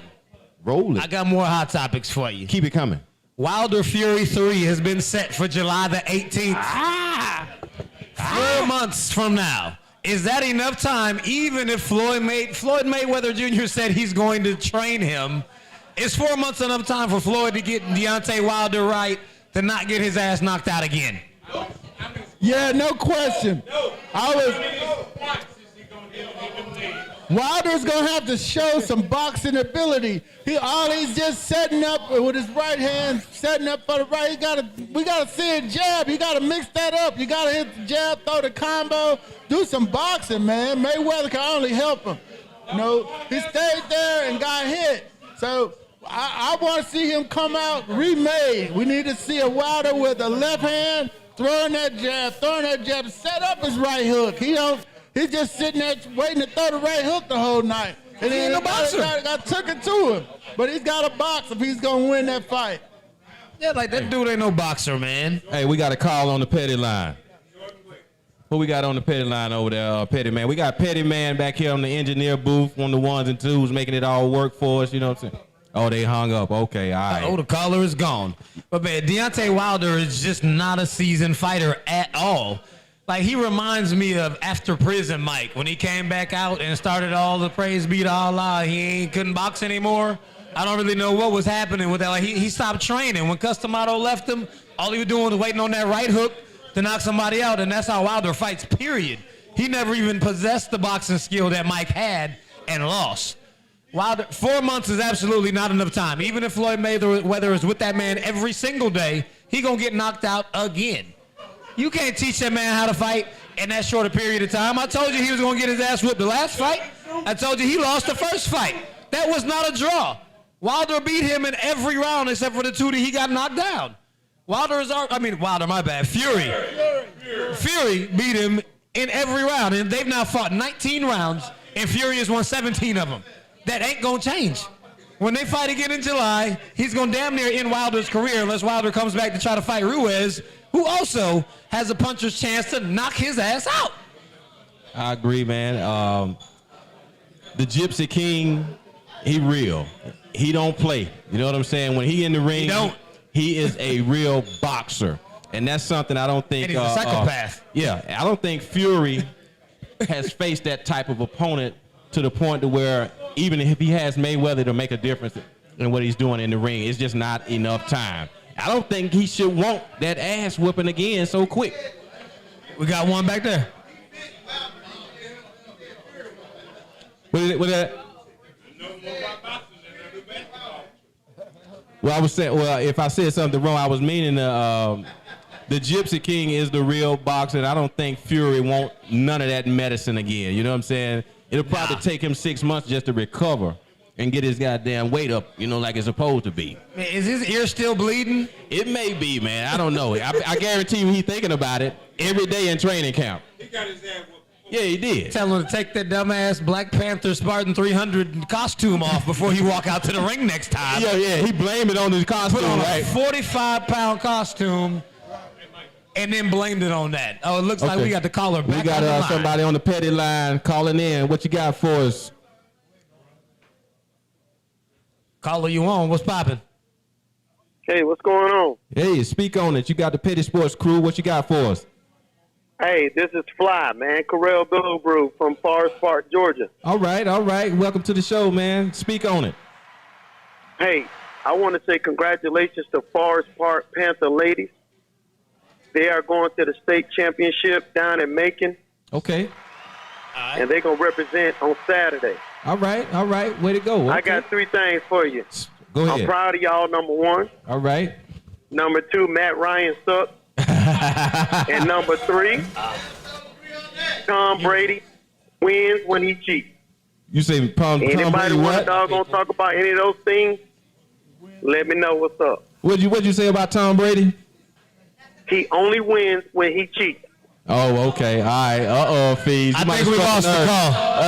And we appreciate the call, man. Hey. Thanks for calling in. Appreciate it, man. Take care, Start that watch party. I'm sure your team only wins never.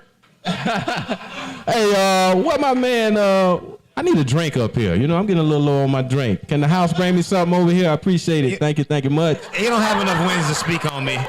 Yo, and we hanging out Doesn't work tonight. that way. We hanging out tonight over here at the Patio Social Club, 3150 in Smyrna, Georgia.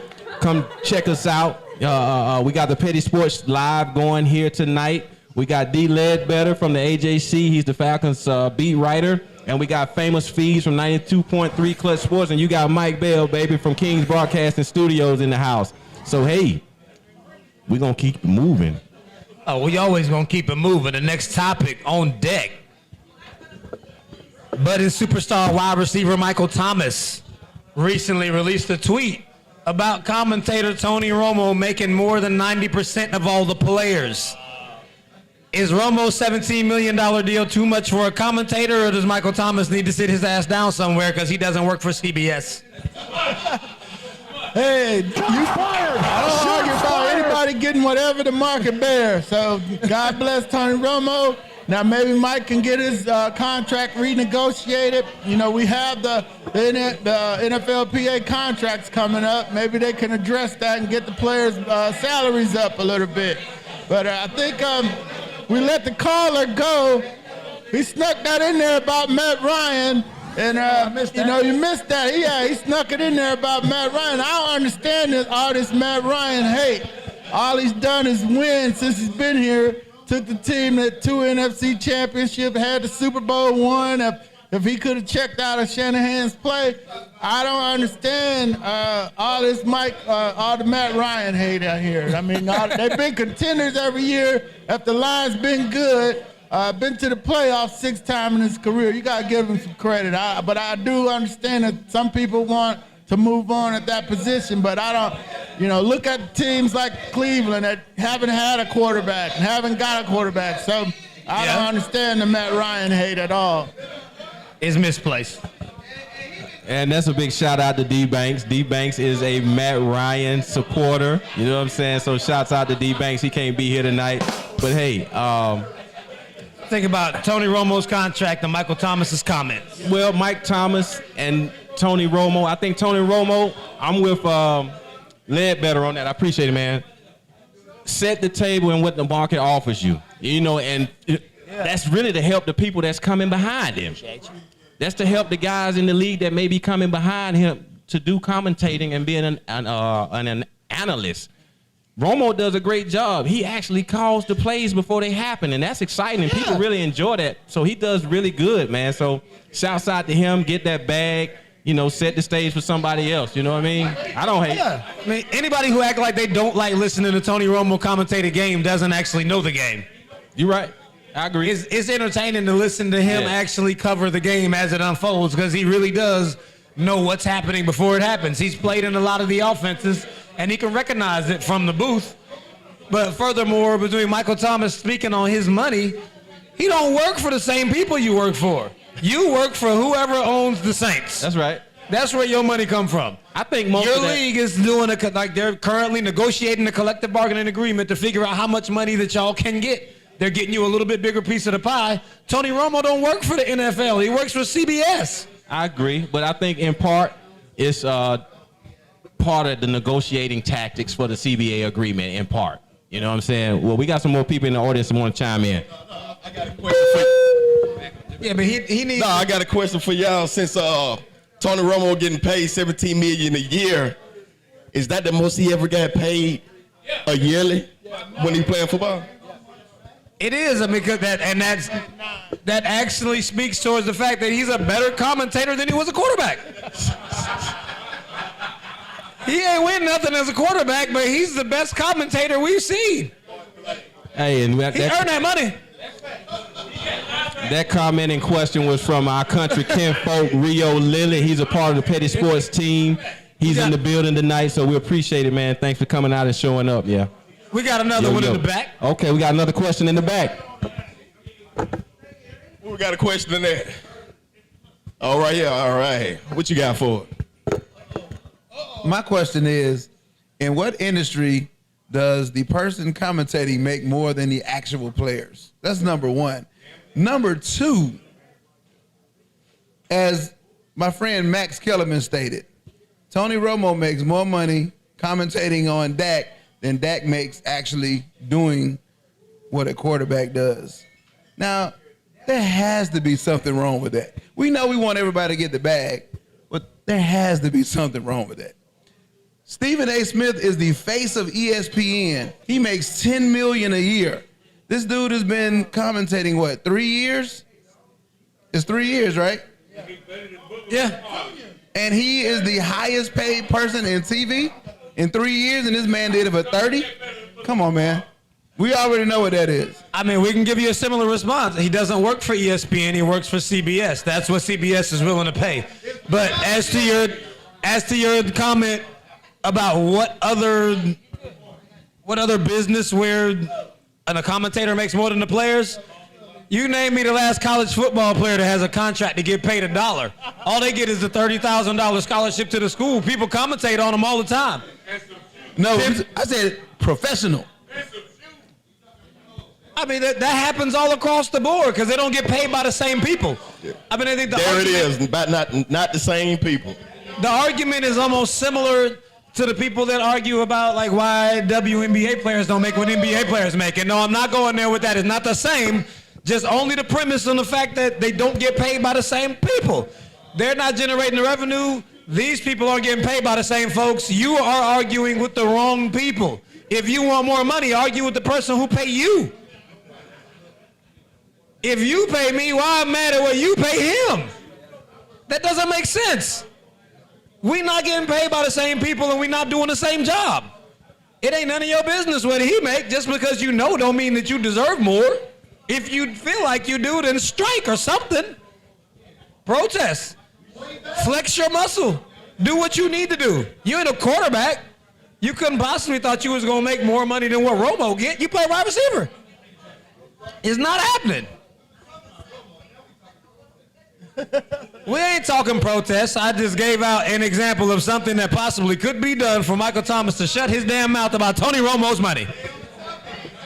I need you to keep your ears open and keep listening in a straight line because I'm very much so on topic. So from a heckler, sit your ass down. We're going to go to the next topic. Spike Lee got harassed thoroughly at Madison Square Garden for allegedly using the employee interest without authorization. They say that they told him he was not allowed to use the employee entrance any longer. He says this was a lie. They're calling him a liar. They came out and said that it's laughable that he's playing the victim role. I think that it's truly ridiculous that they've actually done this to him. What are your thoughts on the Spike Lee situation? Man, Spike has been coming through that same door for 20 years. Spike has paid $300,000 a year to see that bad basketball product they've been putting on the floor. He done invested $10 million in that team as their #1 fan. Whatever door he wants to come through, he should be allowed to come through the door. The Knicks are way out of line, and then issuing that statement, that release, beriding him for coming through the employee entrance. You know, hey, if that's a problem now after 20 years, work that out. We don't need to hear about that. You know, Spike's coming to root on his team. He said he's going to stay away the rest of this year, and he's going to try to come back next year if they can work everything out. Spike should be able to come through whatever door he wants to at the Knicks game. Exactly. I agree, D-Led. Spike Lee has carte blanche, in my opinion. He should come in any door he would like. He's been a supporter of that team across the country for 30 years, 20 plus, or whatever you want to call it.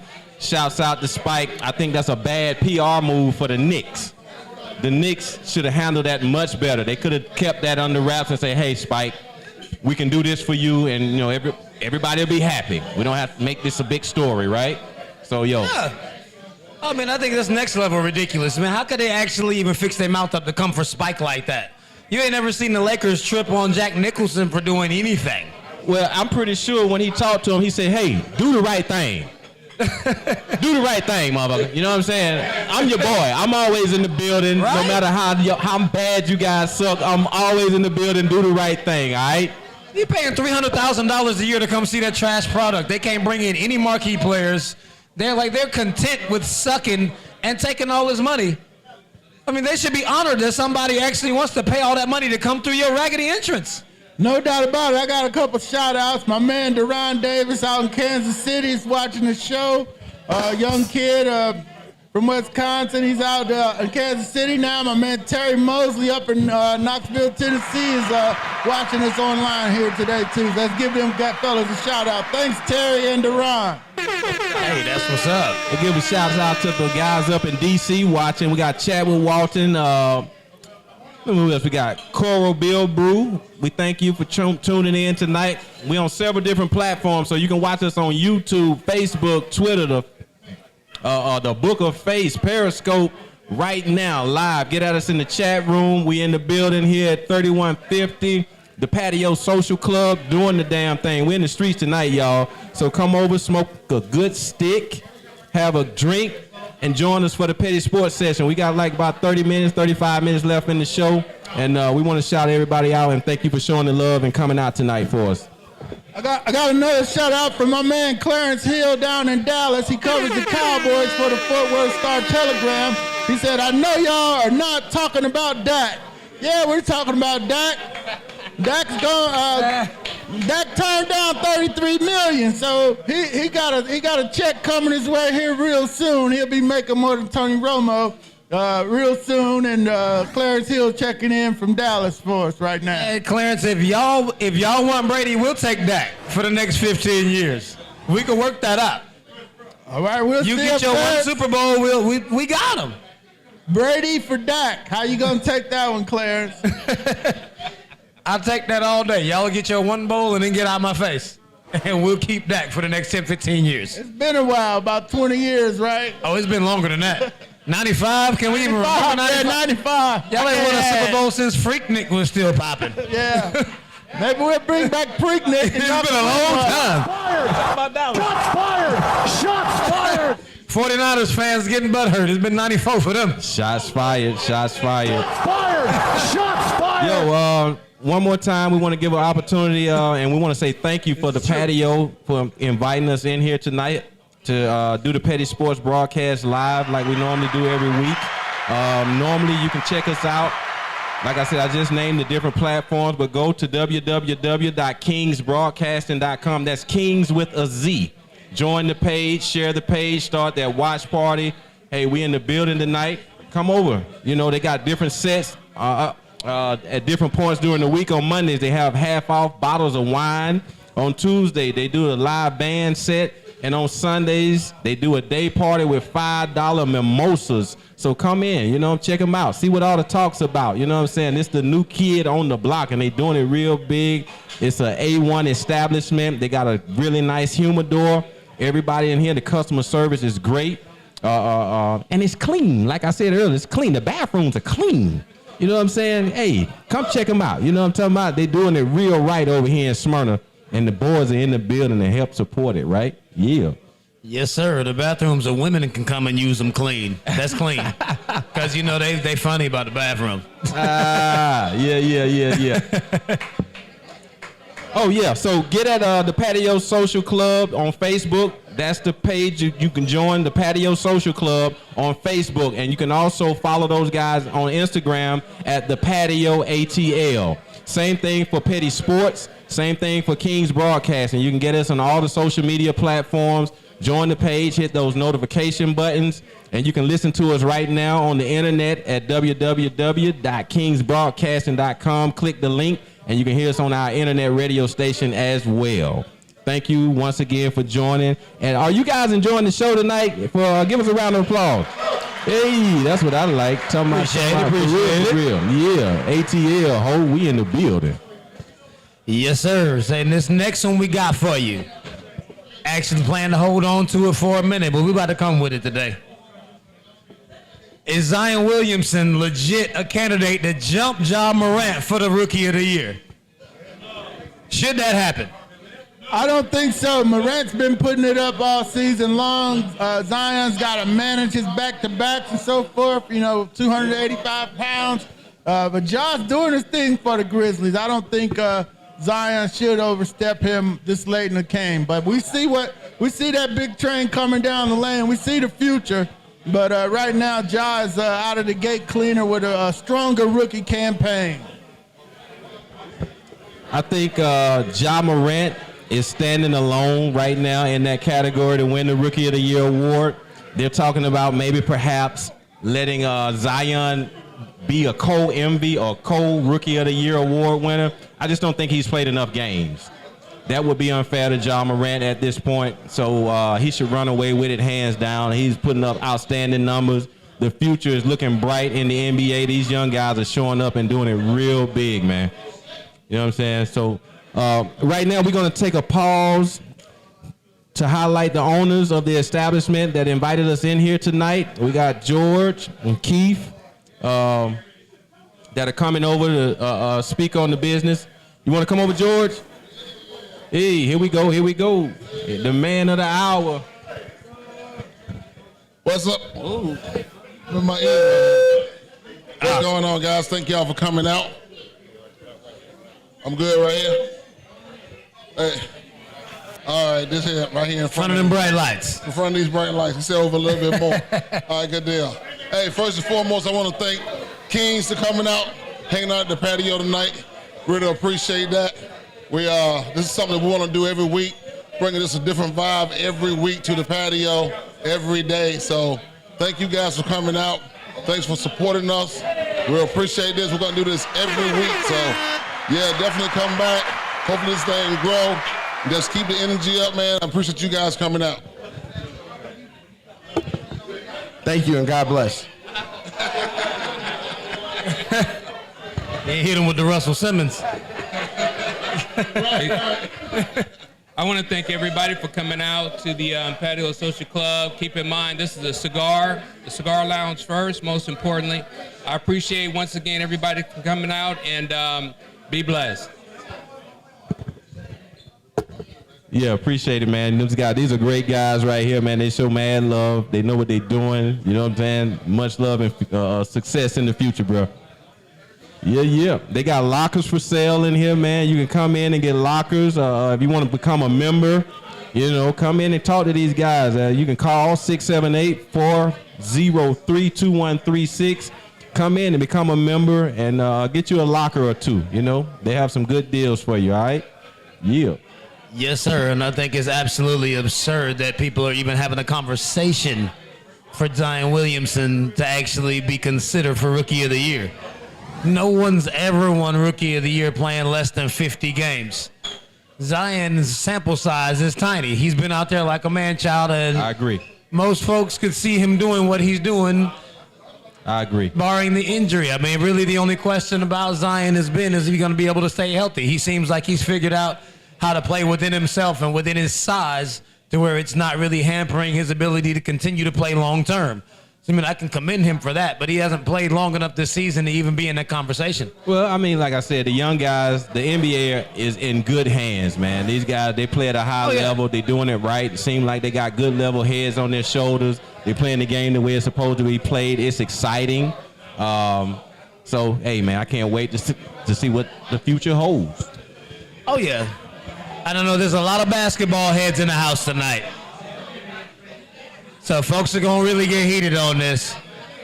I know I'm going to just keep it all the way funky with you and tell you who I made as a preseason pick, because I'm going to stick with it, and you ain't going to agree with it.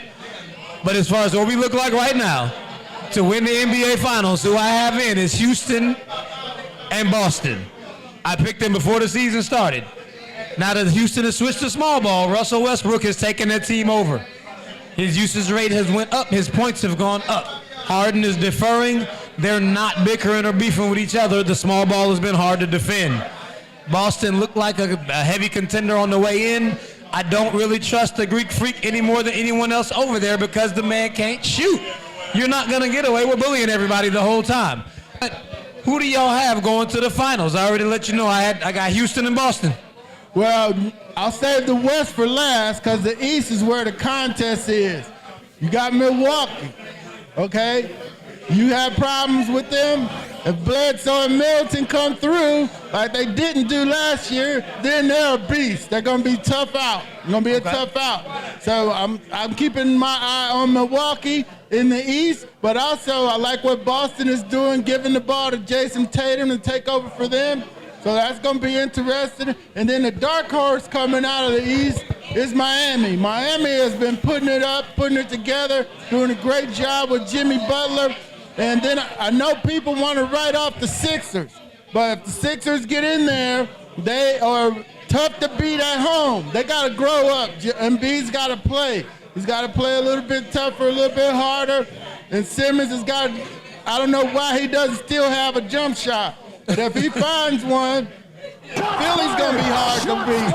So the East is going to be very interesting to me going into the playoffs. Now out West, looks like the Lakers are putting it together. Looks like they're putting it together. Yep, but they're looking good. They're looking good, trying to get one final scoring piece for them. But, I'm thinking the Lakers are going to be the team to beat out West. I do like the small ball, but I don't think that style of play is going to hold up in a 7-game series. So I'm going Lakers, Bucks for the NBA Finals. Okay, you got Lakers, Bucks. I got Rockets, Celtics. I'm a Lakers guy. I got two teams forever: the Atlanta Hawks and the LA Lakers. Oh boy. You know what I'm saying? They didn't need to know that. I'll start with the West. The West, I'm picking the Lakers, but I think that they're going to have a tough time going against the Clippers because when they added Marcus Morris, that really did a big favor for those guys. They added a piece that they needed, and they blocked the Lakers from getting that guy. So I think the Lakers, they got their work cut out. I'm still riding with them, but I think the Clippers, they're not going to go quietly. And coming out of the East, I'm going with Milwaukee as well. A lot of playoff experience on the team. Those guys have been through the fire. I don't know who can fool with them right now. Like he said, the sleeper team, the dark horse, is Miami. I like what those guys do. They play hard. They go well in the paint. So stay tuned. That's my pick, the Lakers and the Bucks. So both of y'all going Lakers Bucks. Yes, sir. You know what happens when when multiple people on the panel make the same picks, they both be wrong? No, I never heard that. Oh, you've seen it. No, I don't know about that. That always happens. I'm not sure about that. Well, we're going to start a new trend Rockets, right here. Celtics. All right. Team Westbrook, baby. Hey, man. Westbrook, okay, and Harden, neither one of those guys seem to get it done in the postseason. Yeah, neither does Giannis, but you keep picking him. Yeah, but the East is an easier road for it. The East, he has a much easier road. Y'all give lots of passes for players that ain't never got it done. Well, like I said, the road is easier in the East for a team like Milwaukee. In the West, James Harden, he has a lot to prove, man. You know what I'm saying? He's been in the playoffs for several years. He has yet to get his team in the finals. I don't know if Westbrook will be the answer, but it will be interesting to see. They played before in the past, Westbrook, Harden, and KD. You know, who would have ever thought that team would have broken up? But, hey, here we are in 2020, moving forward. But, yeah, let's see. I mean, there was no way anybody could have seen that team staying together. It's just way too much. You can't have 3 MVPs on the same team. Wasn't going to happen. Well, I guess it didn't. So, you know, it is what it is right now. But I'm going to absolutely continue this push on this next topic because I promise you I'm going to talk about it every single week until I get everybody on board watching this XFL football. Okay, all right. It is a decent product. Decent it is. The only reason people ain't rocking with it is because people don't have a team and you don't give a damn who wins. Well, I've been following it. St. Louis Battlehawks come out pretty strong. Okay. DC Defenders came out strong. Then they've been having a tough road here. And that quarterback, P.J. Williams out of Temple down in Houston's been balling too. So, you know, yes. Yeah, the XFL is, a little bit better quality of play than people anticipated. And now, some teams going to step up here and get hot. We're seeing a lot of players that are going to get some shots in NFL camps playing. Not a whole lot, but, there's certainly some that are doing pretty good. I know the folks in St. Louis have been showing up for those games. They even got a little Battlehawks cheer. They're doing a great job. The D.C. crew came out strong. Houston's doing well. It's a good bridge to the NBA playoffs. It's dead season in football. And then baseball is just getting going down in training camp and so forth. So, yeah, there's a spot for this new football league. No question about it. Oh, yeah, I mean, for all of us that are NFL junkies, we really just need football. Like, this is a good football product. Like, I talked about it on multiple occasions. Like, I chose the Houston Roughnecks just because I like their name, the Roughnecks. But they are 4-0, and they're sitting at the top of the league right now. The Battlehawks lost their first game, and they won 3 straight. Well, no, they won 2 straight. But I didn't really think they were that good. They're kind of surprising. No doubt. I thought DC they came out strong. My man Jimmy Johnson's the tight end coach up there, former player at Howard. And Chris Selfo, former Falcons tight end coach, is on that staff too up there. So DC, I think they'll put it back together here, make a run also in the XFL. Oh, yes. I mean, what I need for y'all to do is actually just pick a team.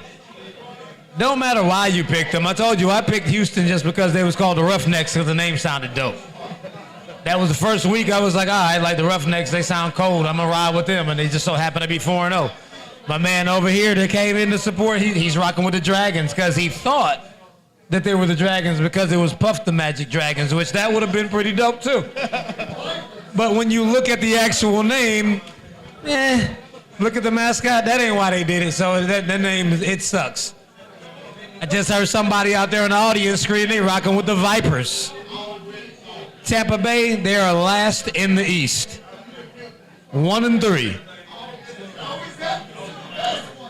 It's all good. The Houston Roughnecks are 4-0. That's what we rocking with. If you pick a team, when you watch, you'll actually give a damn who wins. Because it is good football. And there's a lot of the rules are really cool. Yeah, I love the kickoff. I love the kickoff where they set them up right there and then they got to kick it off and go. Yeah. I like everybody going for the extra points and so forth. Man, my guy Pep Hamilton's the head coach up at D.C., played quarterback at Howard. Coached Andrew Luck out at Stanford and was up with the Browns for a year, then at Michigan with Harbaugh. So he's a quality head coach, former head offensive coordinator in the NFL, is getting it done in the XFL right now. Pep Hamilton, remember that name. Okay. Yeah, I like what the XFL is doing, man. They got a good product out there right now. Some of the rules I see the NFL adopting in the future, like we just talked about with the kickoff. That will probably save a lot of injuries and that hard hat collision and so forth that goes on during the kickoff session. But I'm still trying to get used to it. Like you say, I don't have a dog in the fight, so I don't get a chance to watch them like that. But I really like what they're doing. They're on all the major networks. They got a good foundation to last for a long time. So, I'm looking forward to seeing those guys to offer something maybe like the Big Three with Ice Cube, Ice Cube doing something similar with the basketball. So, I think it's exciting. To say the least, it is exciting, and we'll see. We'll see what the future holds. And I want to give a shout out to Bernard Crawford, LJ Torres, Greg Gooseby. We thank you guys for tuning in to the show tonight. You could have been anywhere else in the world, but you were right here with the Petty Sports and Kings Broadcasting at the Patio live broadcast, making it do what it do. We appreciate it. Thank you very much. Do we have a question for the second giveaway yet? Oh, I do. I literally just pulled up what I wanted to ask. All right, that's what's happening. So I needed it to be good. Pay attention, everybody. We have another question for the giveaway. We have a hat. The Patio Social Club hat up for grabs if you answer this next question correctly. What do you got for us, Fees? So check it out. For my Petty Sports audience in the house tonight, the question to win the Patio hat. This is a Nike hat. It's a dope hat. Got the nice flex fit. Y'all see it. Pretty nice. Now put y'all football hats on. I'll let you know which direction we're going with. We going back a little bit because ain't none of y'all young. You can't even get in here if you was young. I need to know who was the MVP of Super Bowl 31. That would have been the Patriots-Packers Super Bowl. I'm going to help you out. Patriots-Packers Super Bowl 31. Who won MVP of Super Bowl 31? I just heard somebody yell it out. Where it come from? My man right there in the red vest. No. He said I'm wrong. My man in the red vest. He said Desmond Howard. He said I'm wrong. I said Desmond Howard. Desmond Howard. It came from the red vest right there, right in the middle of the Desmond Howard. Desmond Howard. It's that he already said it, like my man right here in the red vest. Well, that must not be a vest. Are your sleeves just black? My bad. From back here, I thought it was a vest. I wasn't clowning. Hey, congratulations. Hey, what's your name, man? Derek. Hey, stay right there. What's your name? Derek. All right. Yeah, man, congratulations, bro. Wear that hat with pride. That's no Google this. Man, Camera so they can see you, man. Let me get you. That's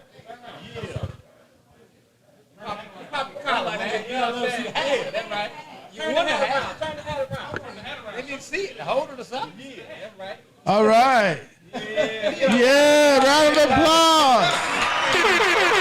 Yeah, Super Bowl 31. I'll give y'all a recap. Yeah. I covered that one. Okay. Desmond Howard took the second half kickoff back in that game. The Packers came out hard. They came out with a four wide receiver set, hit Andre Rison on the bomb.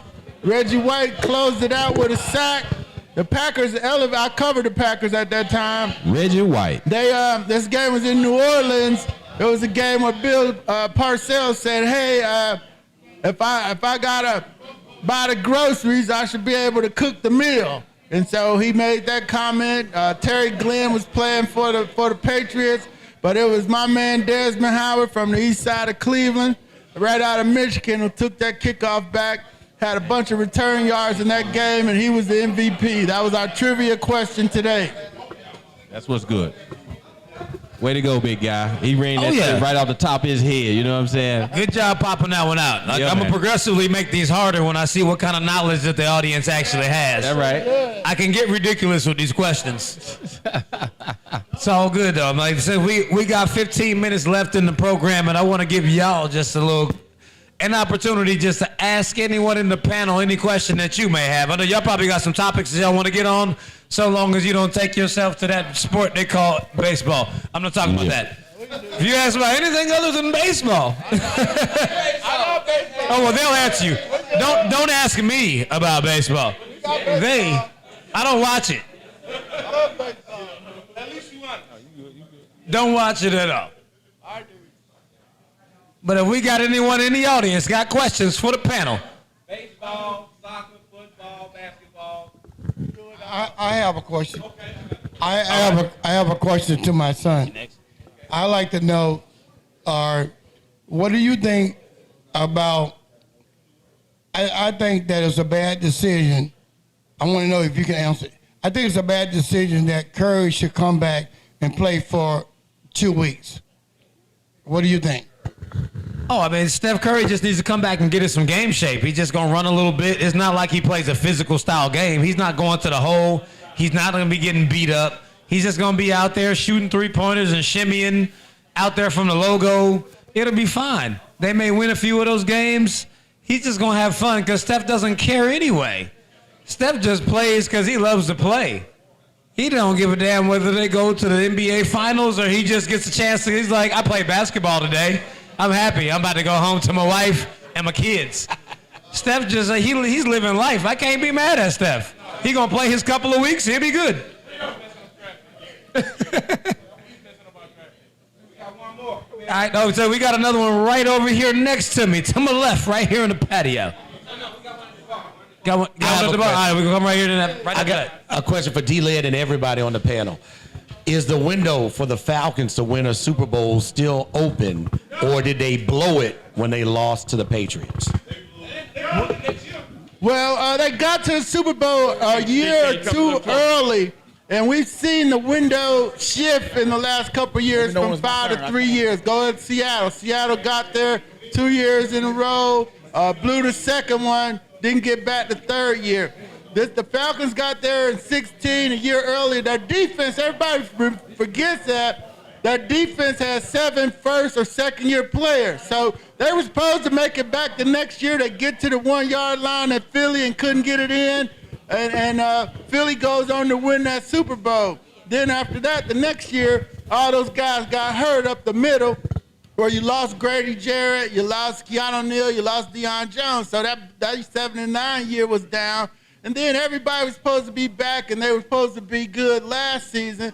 Came out slow, dug themselves a hole, and now they've got some certifiable holes. They got it. The salary cap is such that they got to start letting players go. So, the window looks like it's closing, but you have the one ingredient that you need. You got an offense. You got a quarterback. You got a Julio Jones. There's enough there for them to get it turned around this season. We just need to see them make some moves this offseason. That's where I'm at with the window closing on the Falcons.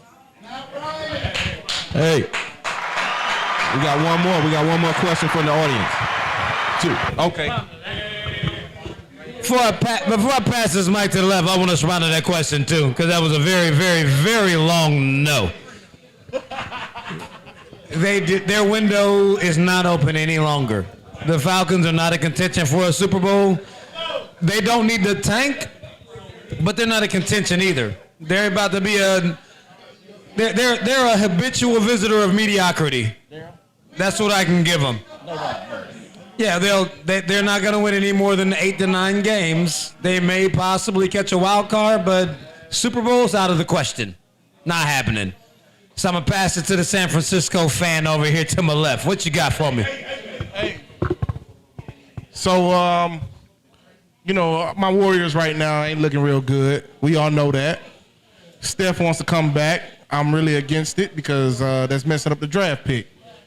Right now, as we sit, we're a lottery team. We could be the number 1 team.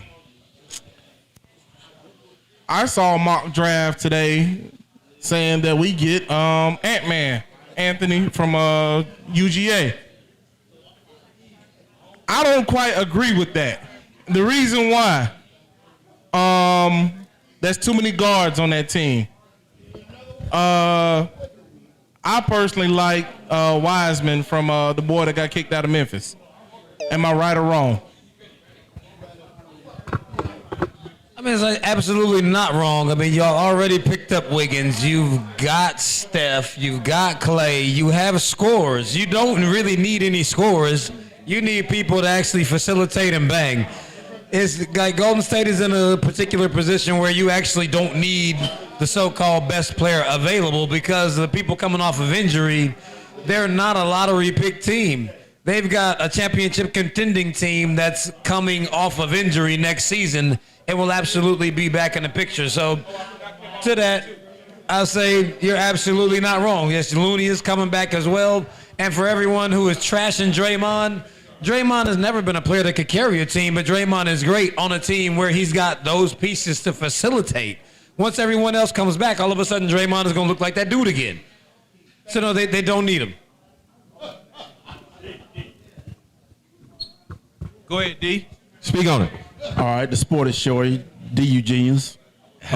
Question for you on the college level. What do y'all think about Clark County Police down in Athens, Georgia, always arresting the Georgia Bulldog players? Because it doesn't happen in Tuscaloosa. You never see it in Tallahassee, Gainesville, Baton Rouge. But what do y'all think about it? Speak on that, because you never see these athletes getting arrested in these other major college towns where they have great sports teams. I mean, well, one, I had I'm a lawyer. One of my friends was a prosecutor. He said some people break the law. You break the law, you get arrested. Now, I understand that in a college town like in Columbus, you never hear about the Buckeyes getting arrested. But, the school and the police, fraternal order of police need to have a meeting of the minds that, hey, when there are things that could be taken care of, like driving scooters down the street, that probably doesn't need to be handled. But, if you're breaking the law, you're breaking the law. But the football operation and the school and the police should be able to come to a meeting of the minds on, items that could be addressed by the coaching staff. Right. But when you're breaking the law, you're breaking the law. No doubt. Oh, yeah, I absolutely have to chime in on that. Kirby Smart is not paying the way Nick Saban is paying. Nick Saban takes care of that. Police department and their pockets line. They get great Christmas gifts. They live great lives because they leave his players alone. Kirby needs to take a page out of the man's book on where he came from and pay them dudes. They doing this stuff at all the schools. It's just them that's getting snatched up. Kirby need to come out that pocket. That's what needs to happen. So we got another question right over here. I got a question for D. Orlando. D, is this the year that the Falcons should consider drafting a quarterback? No, I don't think this is the year. Matt Ryan's 35. You got 4 years left on his contract. Certainly, we've seen teams do that where they draft the heir apparent, but it's usually with 2 years to go in the contract. So right now, I don't think that's the time. That's something for down the road, couple years when he hits 37, 38. Matt Ryan's your quarterback for the next 3-4 years, so go ahead and embrace it and, start looking for down the road. All right, I got a question. I'm a Saints fan, so that's all right. I'll take it. That's all right. But I'm a football fan. So let me say this: as a football fan, right? Only the Atlanta fans hate him. All right, as a football fan, the Falcons haven't drafted a quarterback since they drafted Matt Ryan. You should have something in the pipeline because right now you guys don't have anything. And I'll still take Drew Brees over Matt Ryan any day. Well, yeah, that is correct. They've had different backups. Dominic Davis is in here. The kid from Renfro from Duke. Renfro from Duke was drafted by the Falcons. They groomed him, didn't keep him. They're willing to roll with Matt Schaub. They're developing Adam Benkirk, the former Virginia quarterback. And they have Danny Etling from LSU, or the 4 quarterbacks on the roster. No, they didn't change him. Yeah, they did. Yeah, they had him at wide receiver up for New England did. But those are their quarterbacks. The Falcons got problems. Quarterback's not one of them. So I have a question for the experts here. What's the Atlanta Hawks' path forward? You know, we have a star on our team, but we lose. I've never seen a team that I follow lose more than them. What's our path forward to becoming like a functional team?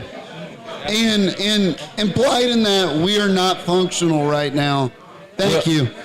I appreciate the question. That's a good one. The Hawks are right now in the rebuilding stage, and they have a lot of young guys on the squad. Their nemesis right now is playing defense and showing up to play every night. Don't know what the problem is with that right now. I don't want to blame it on Lloyd Pierce at this point, but you want to be able to get more defensively from the guys than what you're getting at this point. But I think they'll be fine. We just got Clint Capella. He's yet to show up on the set to help the team out. But this year is a wash. What we have on board for the Atlanta Hawks is in preparation for next season. The young guys, Cam Reddish, Hunter, Herter, all those guys, they showing up, man. They've got so much playing time this year to get their weight up. Next year will be what's to see. And if you go to State Farm Arena and watch these guys, it's not a wasted ticket. They're very exciting, and they show up, and you'll enjoy the game. But I want to get back to the Falcons right quick, man. The Falcons. We only got about 2 minutes left. Okay. So what we got to do is go ahead and close this thing, wrap it on around. All right. Well, right quick for the Falcons. I think this year with the schedule that they have, we're number 5 with the schedule difficulty. So that's a test right there in itself. So, stay tuned for that. Hopefully they'll show up. Well, thank you guys for joining the show tonight. We're here live from the Patio Social Club in Smyrna, Georgia, 3150 Highlands Parkway. Join these guys on Mondays for half-off bottles of wine. Tuesdays, a live band, and on Sundays, they have the day party with the $5 mimosas. They do a great job in here. Customer service is everything you want it to be. They got food. We on different platforms. Go join Kings Broadcasting. www.kingsbroadcasting.com. Join the page, like the page, the Petty Sports page, all of that on Instagram, Facebook, Twitter. We go in, you know what I'm saying? We do this every week, you know what I'm talking about? For real, no cap, baby. Just want to thank you all for having me on the show. Glad to be here. Yeah, and thank you guys for coming out tonight, showing your love, you know what I'm saying? Maybe we can do this again, you bring a friend, I bring a friend, we can do it all together, you know what I'm talking about? ATL. Yes, sir. Hey, one more time, your boy Famous Fees, the Flagrant One. I appreciate all y'all for coming out, for the love, the support. Y'all coming out rocking with us at the Patio, the Cigar Lounge. Y'all buy your drinks, y'all smoke your sticks. Y'all keep rocking with us. Tune in, rock with us every week, every Wednesday. We're going to be right here from 8 to 10 o'clock p.m. That's what it is. Petty Sports, your boy Famous Fees signing out. I appreciate y'all. All day. Hey, and go get your 5 Stripes merch. 5stripemerch.com. Get your hoodies and your t-shirts. Support those guys. They do a great job. It's a website designed and the apparel designed by fans for fans, Atlanta United. And congratulations to the people that won the tickets tonight for the block party and the guy that won the hat. So, hey, appreciate it, man. Thanks for coming out, showing your love. And we out. For real, for real. ATL, ho. Yeah. Shouts out to Allegra Miller.